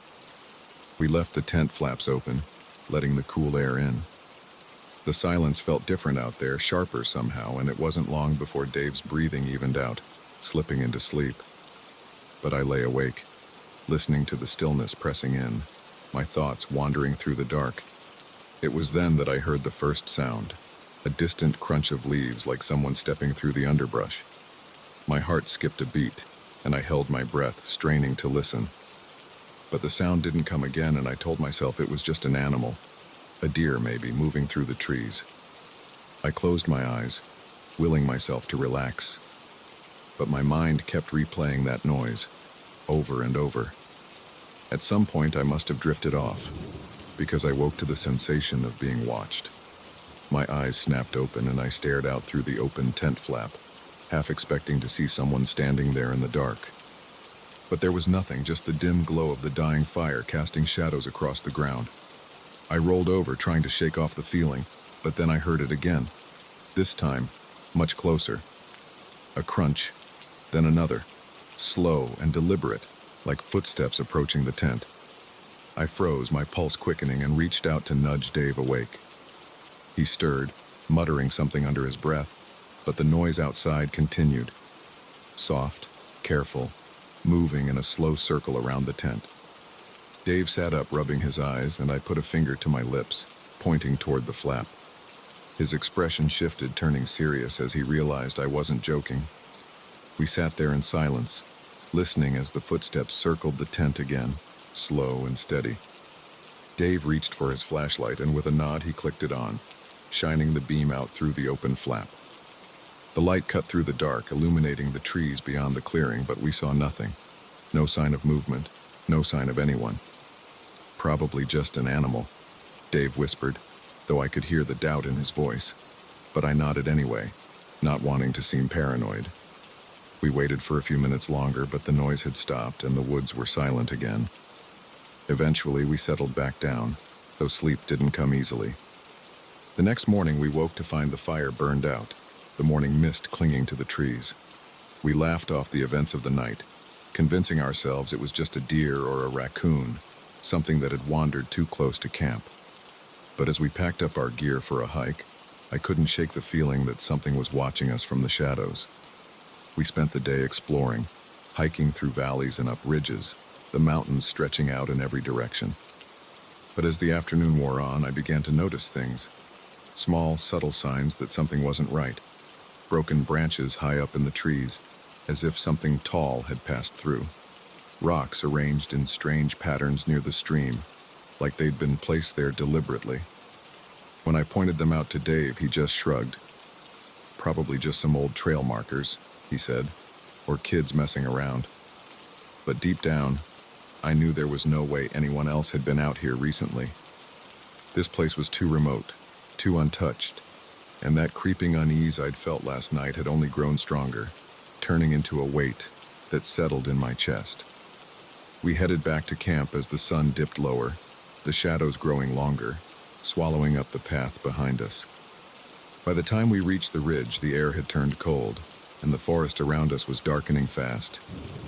Dave built up the fire again, but I couldn't shake the feeling that the woods had changed, like the trees were leaning in closer, listening to us. That night, we kept the fire burning longer, sitting by the flames as the darkness thickened around us. Dave tried to joke about it, telling stories about Bigfoot and cryptids, but neither of us laughed. Eventually, the conversation died off, and we sat in silence, listening to the crackle of the fire. Then, just as the flames began to die down, we heard it again, the same slow, deliberate crunch of footsteps moving through the trees. Dave and I exchanged a look, and this time, I could see the fear in his eyes. He grabbed the flashlight, but before he could turn it on, I grabbed his arm, shaking my head. "Don't," I whispered. "Let's just stay quiet." We sat there, barely breathing, as the footsteps moved closer, stopping just beyond the edge of the firelight. I strained my eyes, trying to make out a shape, but the shadows shifted too much, blurring into the darkness. I thought I saw a flicker of movement, a pale shape slipping between the trees, but when I blinked, it was gone. Dave tightened his grip on the flashlight, his knuckles white, but he didn't turn it on. We listened as the footsteps circled the clearing again, like they were testing us, seeing how far they could go before we reacted. My skin crawled with the knowledge that whatever it was playing with us. After what felt like an eternity, the footsteps faded, retreating back into the woods, leaving us alone with the silence. Dave let out a shaky breath, and I realized my hands were trembling. We didn't speak as we climbed into the tent, keeping the flashlight clutched between us. But I didn't sleep that night. I just lay there, staring at the shadows on the tent walls, listening for the slightest sound. When dawn finally came, we packed up camp in record time, neither of us mentioning the night before. As we made our way back down the trail, I kept glancing over my shoulder, half expecting to see something watching us from the ridge. But the forest was empty, silent, the morning mist curling between the trees like a forgotten memory. We reached the car by mid-morning, throwing our gear into the back seat without a word. But as I climbed into the driver's seat, I noticed something that made my blood run cold. There, on the dusty windshield, were handprints, long, slender fingers pressed into the glass, leaving smudges that streaked across the passenger side window. I looked at Dave, but he just stared straight ahead, his jaw clenched like he didn't want to see. We drove back to town in silence, the radio off, the road stretching out in front of us like an escape route. I haven't been back to those woods since. Neither has Dave. And every time I think about that night, I can still hear the sound of those footsteps, slow and deliberate, circling the edge of the firelight, waiting for us to look. Sometimes, when I'm driving late at night and the road is empty, I catch myself glancing in the rearview mirror, half expecting to see those pale fingers pressing against the glass again. And I wonder if whatever was out there that night ever really left, or if it's just waiting for someone else to wander too far into the woods, to stray into the silence where no one else can hear.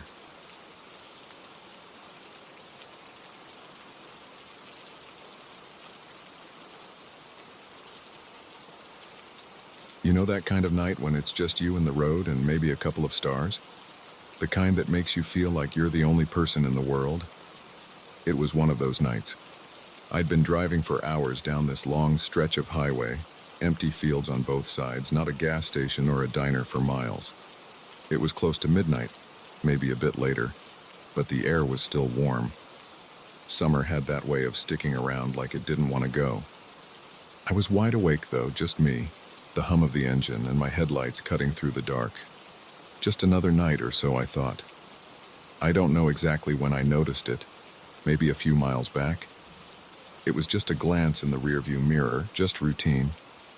But there was a pair of headlights way back, like a tiny dot in the distance. Nothing unusual. Lots of people drive late. Could be anyone, could be anything. So, I just let it go. Kept my eyes on the road, kept my mind blank. Then after a while I glanced back again. The car was closer, but still back there, not in any rush to pass me, not lagging too far behind either, just keeping pace. I tapped the gas a bit harder, put some distance between us, let the road open up. Maybe they'd pass. But they didn't. I couldn't help but feel a prick of unease. I told myself to get a grip. I'd been driving for hours. I was tired. Paranoid, maybe. People drive at night. They probably didn't even realize they were making me nervous. But then the road stretched on and on, empty except for me and those headlights hanging in my rearview mirror. I felt my neck tense up. I checked my mirrors more often. I don't know why I didn't just let them pass. I could have slowed down, moved to the side, but something stopped me. The way they were just back there, staying at the same distance, something about it didn't sit right. I took a deep breath, let my eyes focus back on the dark road ahead and pressed my foot down. The car responded, jumping forward, picking up speed.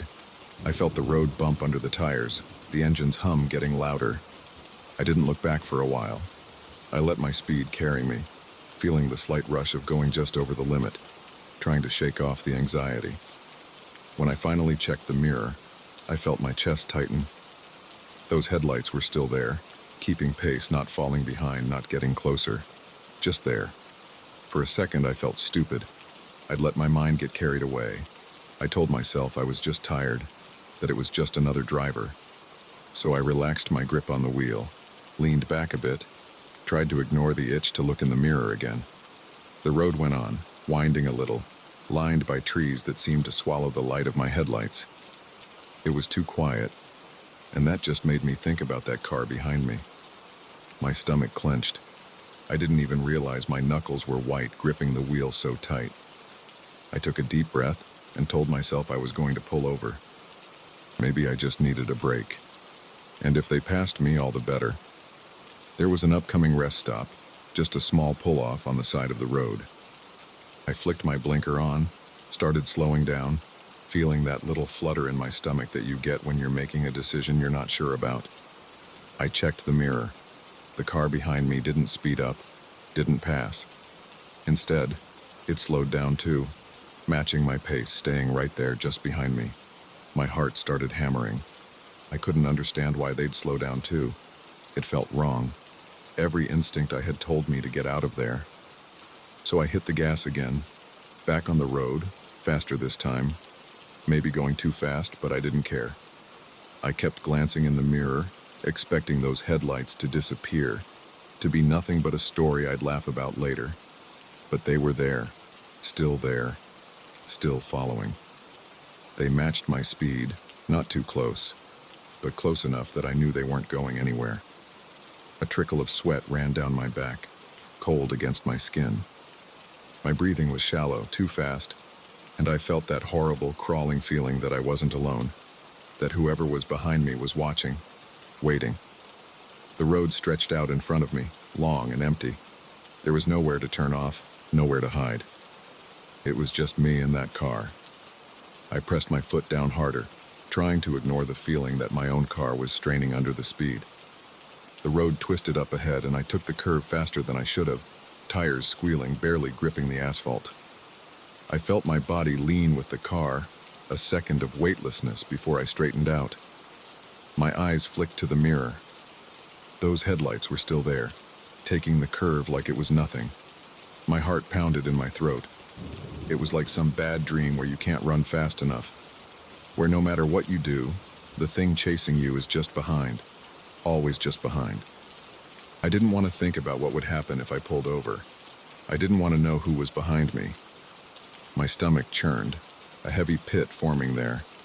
Every fiber of me was tense, waiting, listening to the hum of the engine, to the rush of the wind outside, to the low rumble of the car behind me.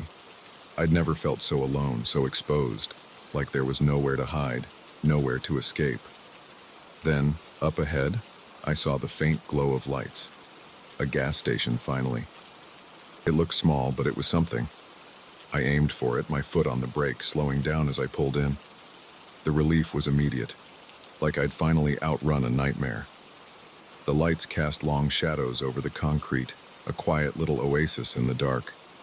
I glanced in the mirror again, hoping to see the car speed by, to see it finally pass, to know I'd been overreacting. But the car slowed down, its headlights still trained on me, and it pulled into the gas station too, just a few pumps away. I felt trapped. My hands were clammy on the wheel, and I forced myself to take a deep breath, forced myself to think. Maybe it was nothing. Maybe they just needed gas too. But I didn't believe it. I sat there, gripping the wheel, staring straight ahead. The other car's engine idled, humming as if it was waiting. I didn't want to look. I didn't want to see who was inside. I thought about just driving off, about getting back on the road, but my body felt heavy, pinned down by this awful dread. And then, the driver's side door of the other car opened. A figure stepped out, moving slowly, almost too slowly. I felt a chill crawl up my spine. The person started walking toward my car, one slow step at a time. I couldn't make out their face, just a shadow against the dim lights of the station. I didn't wait to see what they wanted. I threw my car into reverse, my tires squealing as I backed out, my heart pounding so loud it drowned out everything else.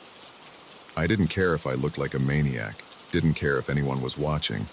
I just knew I had to get out of there. I swung the car around, back onto the road, my hands shaking on the wheel. I didn't look back. I didn't want to know if they were following me again. I just drove, faster than I should have, letting the miles put distance between me and whatever that had been. The road stretched on, empty and silent again, but I didn't feel safe. Not anymore. For the rest of the drive, I kept my eyes glued to the mirrors, waiting, watching for any sign of those headlights, for any hint that they were still there, still behind me. Every shadow on the road made my heart skip. Every flicker of light made my stomach drop. I couldn't shake the feeling that I was still being watched, still being followed. By the time I finally pulled into my driveway, the sky was starting to lighten, a dull gray hinting at morning. I sat there for a minute, engine off, my breathing still shaky. My house was quiet, still, but I couldn't bring myself to get out of the car. I couldn't shake that feeling, that awful, prickling feeling that I hadn't really escaped. Eventually, I forced myself to go inside, to lock the door behind me, to check every window, every lock. The silence felt heavy, pressing in around me. I went to bed, but I didn't sleep. Every time I closed my eyes, I saw those headlights, saw that shadowy figure stepping out of the car, walking toward me. I kept thinking about what would have happened if I hadn't driven away, if I'd waited. To this day, I still get nervous when I see headlights behind me on a lonely road. I still feel that awful crawling dread, that itch to look over my shoulder.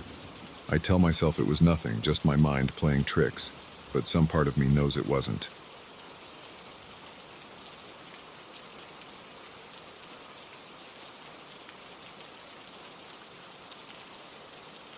There's something unsettling about abandoned places. You don't think it until you're there, staring into a house with no life, no purpose left. But that night, we didn't think of any of that. We were just out on a drive, looking for something to do, just passing through a quiet stretch of farmland. Everything seemed so still, like the whole world had gone quiet.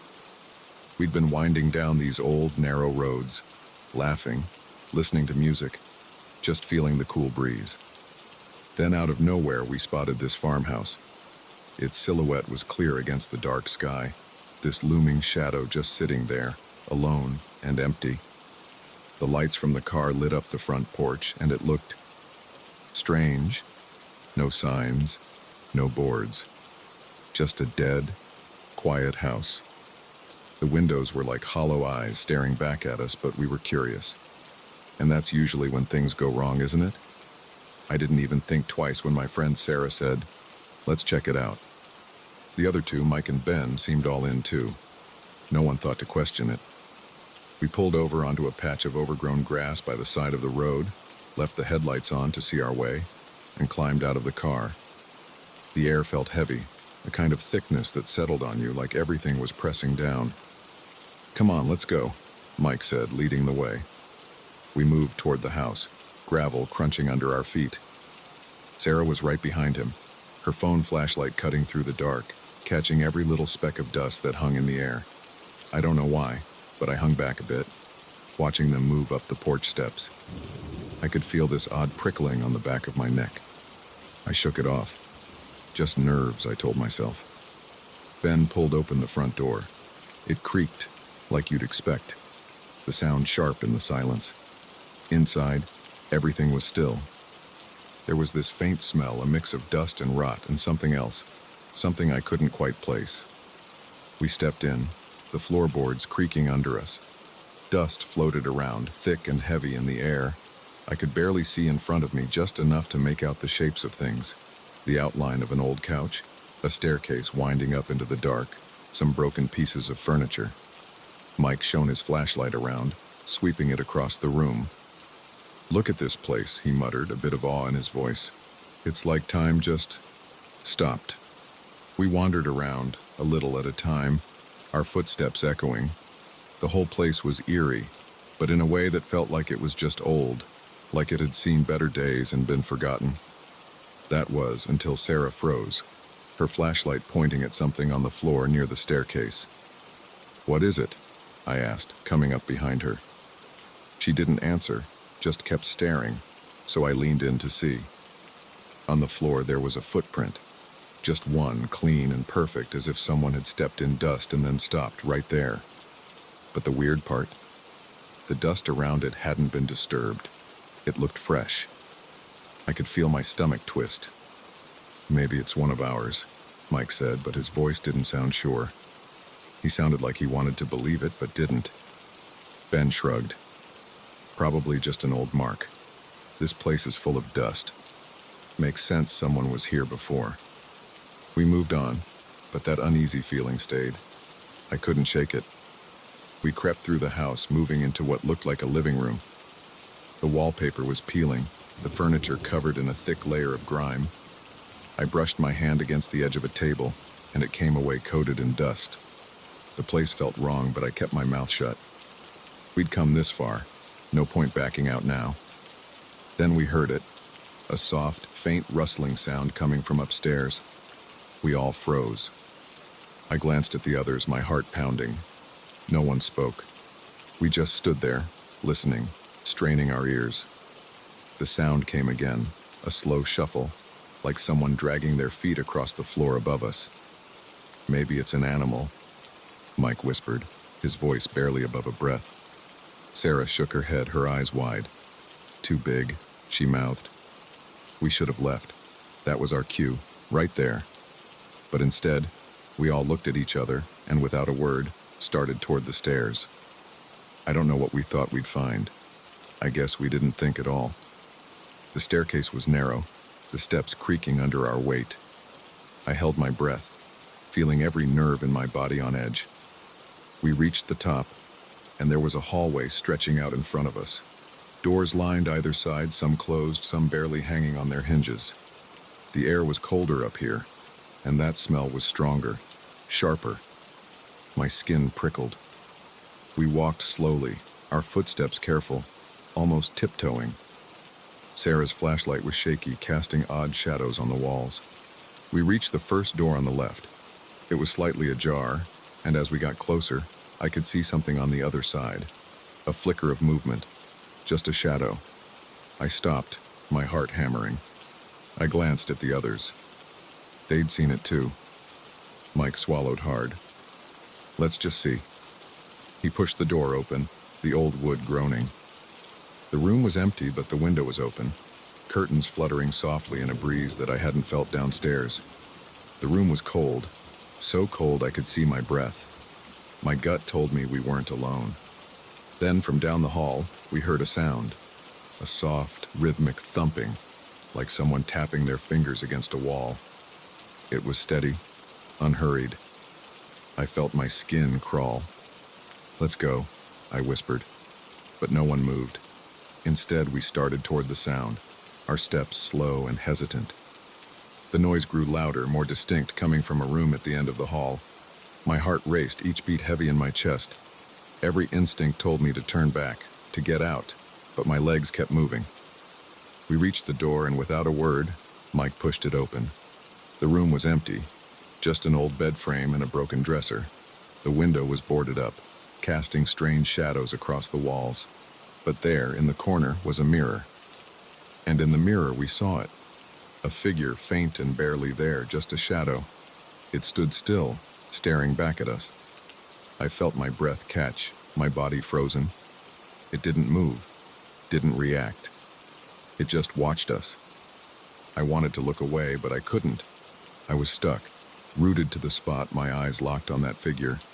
Then it took a step forward, a slow, deliberate step. The floorboards didn't creak, didn't make a sound, but I felt it, felt the weight of its gaze, cold and unfeeling. My heart pounded, my throat dry, I could barely breathe. "Let's go," I whispered again, my voice shaking. But no one moved.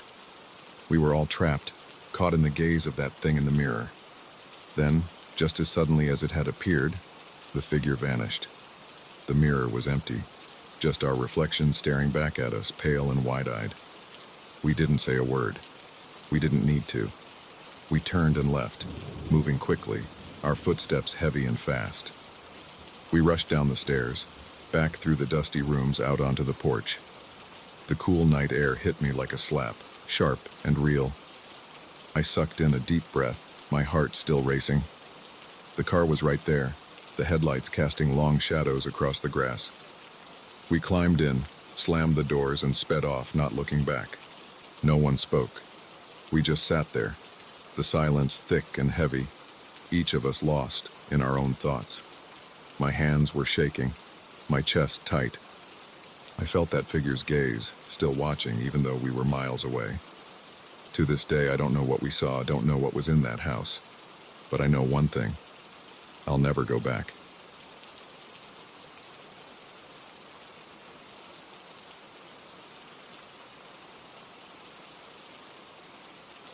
Road trips are supposed to be fun, right? You load up with friends, get snacks, blast some music, and hit the road with no worries. That's what we thought anyway. We had all been cooped up for so long, and this trip was supposed to be our big break. A chance to just let go and see some of the country. But looking back, maybe we should have just stayed home. There were 4 of us. Me, Sam, Lisa, and Jake. We'd known each other forever, so this was supposed to be one of those bonding experiences, something we could laugh about later. We'd left early in the morning, aiming to cover as much ground as we could before nightfall. The plan was to hit up a few of those touristy places on the way, take some pictures, grab some food, just relax. The weather was perfect, and the highway stretched out ahead of us like an open invitation. The first day went off without a hitch. We stopped at this weird little diner that looked like it hadn't been updated since the 50s, had some greasy burgers, then kept driving. Everything was going great. But on the second day, things got strange. It was late in the afternoon, and we were on this back road, just miles and miles of empty fields and trees. There was nothing out there, not even a gas station. I'd taken the wheel, letting Jake rest since he'd driven most of the morning. Sam was in the passenger seat, and Lisa was sprawled out in the back, half asleep. The first sign something was wrong was this car that pulled up at the same gas station as us earlier. A beat-up, rusty old thing that looked like it was barely holding together. I didn't think much of it at first. I mean, cars stop at gas stations, right? But the driver had this way of staring at us. Just staring. He didn't move, didn't go inside. Just sat there, looking at us through the window. I couldn't see much of his face, but something about him felt off, like he was sizing us up. We finished filling up and got back on the road. But after a few minutes, I checked the rearview mirror, and there he was. The same car keeping a steady distance behind us. I told myself it was nothing, that he was probably just headed in the same direction. But as the miles ticked by, he didn't change his pace. He didn't try to pass us, didn't fall behind, just stayed there, right on our tail. "Hey, is anyone else getting creeped out by this guy?" I asked, trying to sound casual. Sam looked over his shoulder and frowned. "Yeah, he's been back there since the gas station." Jake leaned forward, squinting at the mirror. "You think he's following us?" Lisa sat up, groggy but alert now. "Who?" "Some guy in this old rusty car. Been behind us for miles," I said, keeping my eyes on the road but glancing in the mirror. We tried to shake him. I sped up, taking a few turns here and there, hoping he'd lose interest or get bored. But every time I checked, he was still there. Headlights, a constant reminder that we weren't alone. My hands tightened on the wheel, my jaw clenched. I felt trapped, like no matter what we did, we couldn't escape him. After a while, Lisa started laughing nervously. "Maybe he's just going the same way. He'll turn off eventually, right?" But he didn't. The sun was setting, casting this weird orange light across the fields, making everything feel surreal. I glanced at the fuel gauge. We'd need to stop soon, but there wasn't anything out here, not even a roadside rest area. And then, as if on cue, we saw it.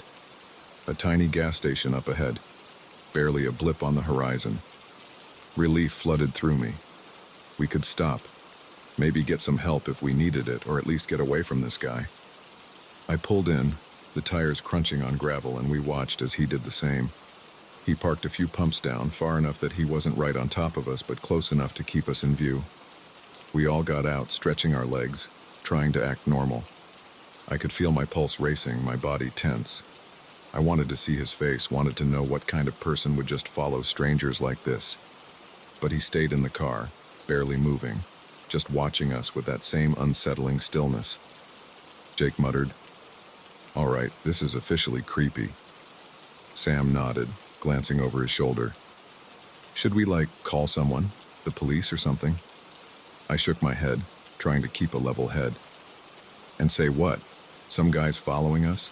We don't even know what he wants." We filled up quickly, each of us keeping an eye on the car, watching for any sign he was about to get out. But he didn't. He just sat there, engine running, like he had all the time in the world. Finally, with the tank full, we piled back into the car and pulled out onto the road. I tried not to look, but I couldn't help glancing in the mirror. Sure enough, he pulled out after us, maintaining the same steady distance. My stomach twisted. This wasn't a coincidence. We tried to ignore him, tried to keep our conversation going, keep the music loud, but every few minutes someone would glance back and the car would be there. Sam even suggested we pull off on some random dirt road, try to lose him, but I was afraid he'd just follow us down some backwoods road and corner us. At least on the main road, we had options. Night fell, and the road grew darker. The only lights were our headlights and his, 2 white spots in the rearview mirror, unblinking. The tension in the car was thick, every little noise making us jump. And then, up ahead, we saw a sign for a motel, one of those old, run-down places that barely looked operational. "We should stop here," Lisa said, her voice shaky.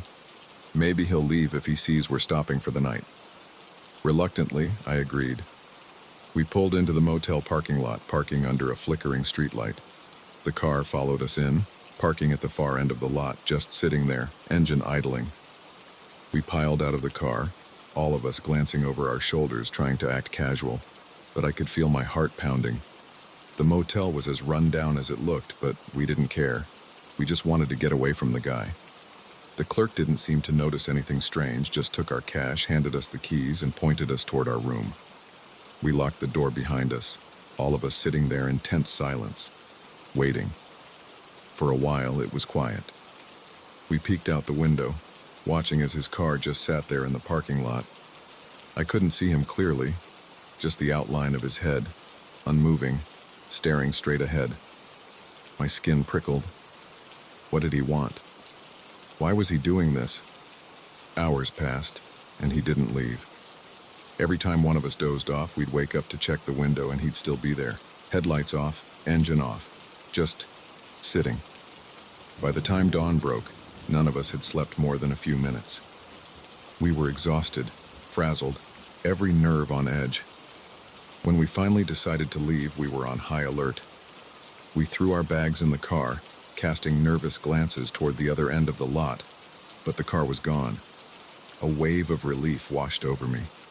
Maybe he'd given up, moved on to some other unlucky group. I let out a breath, feeling my shoulders relax for the first time all night. But as we pulled out of the lot, my heart sank.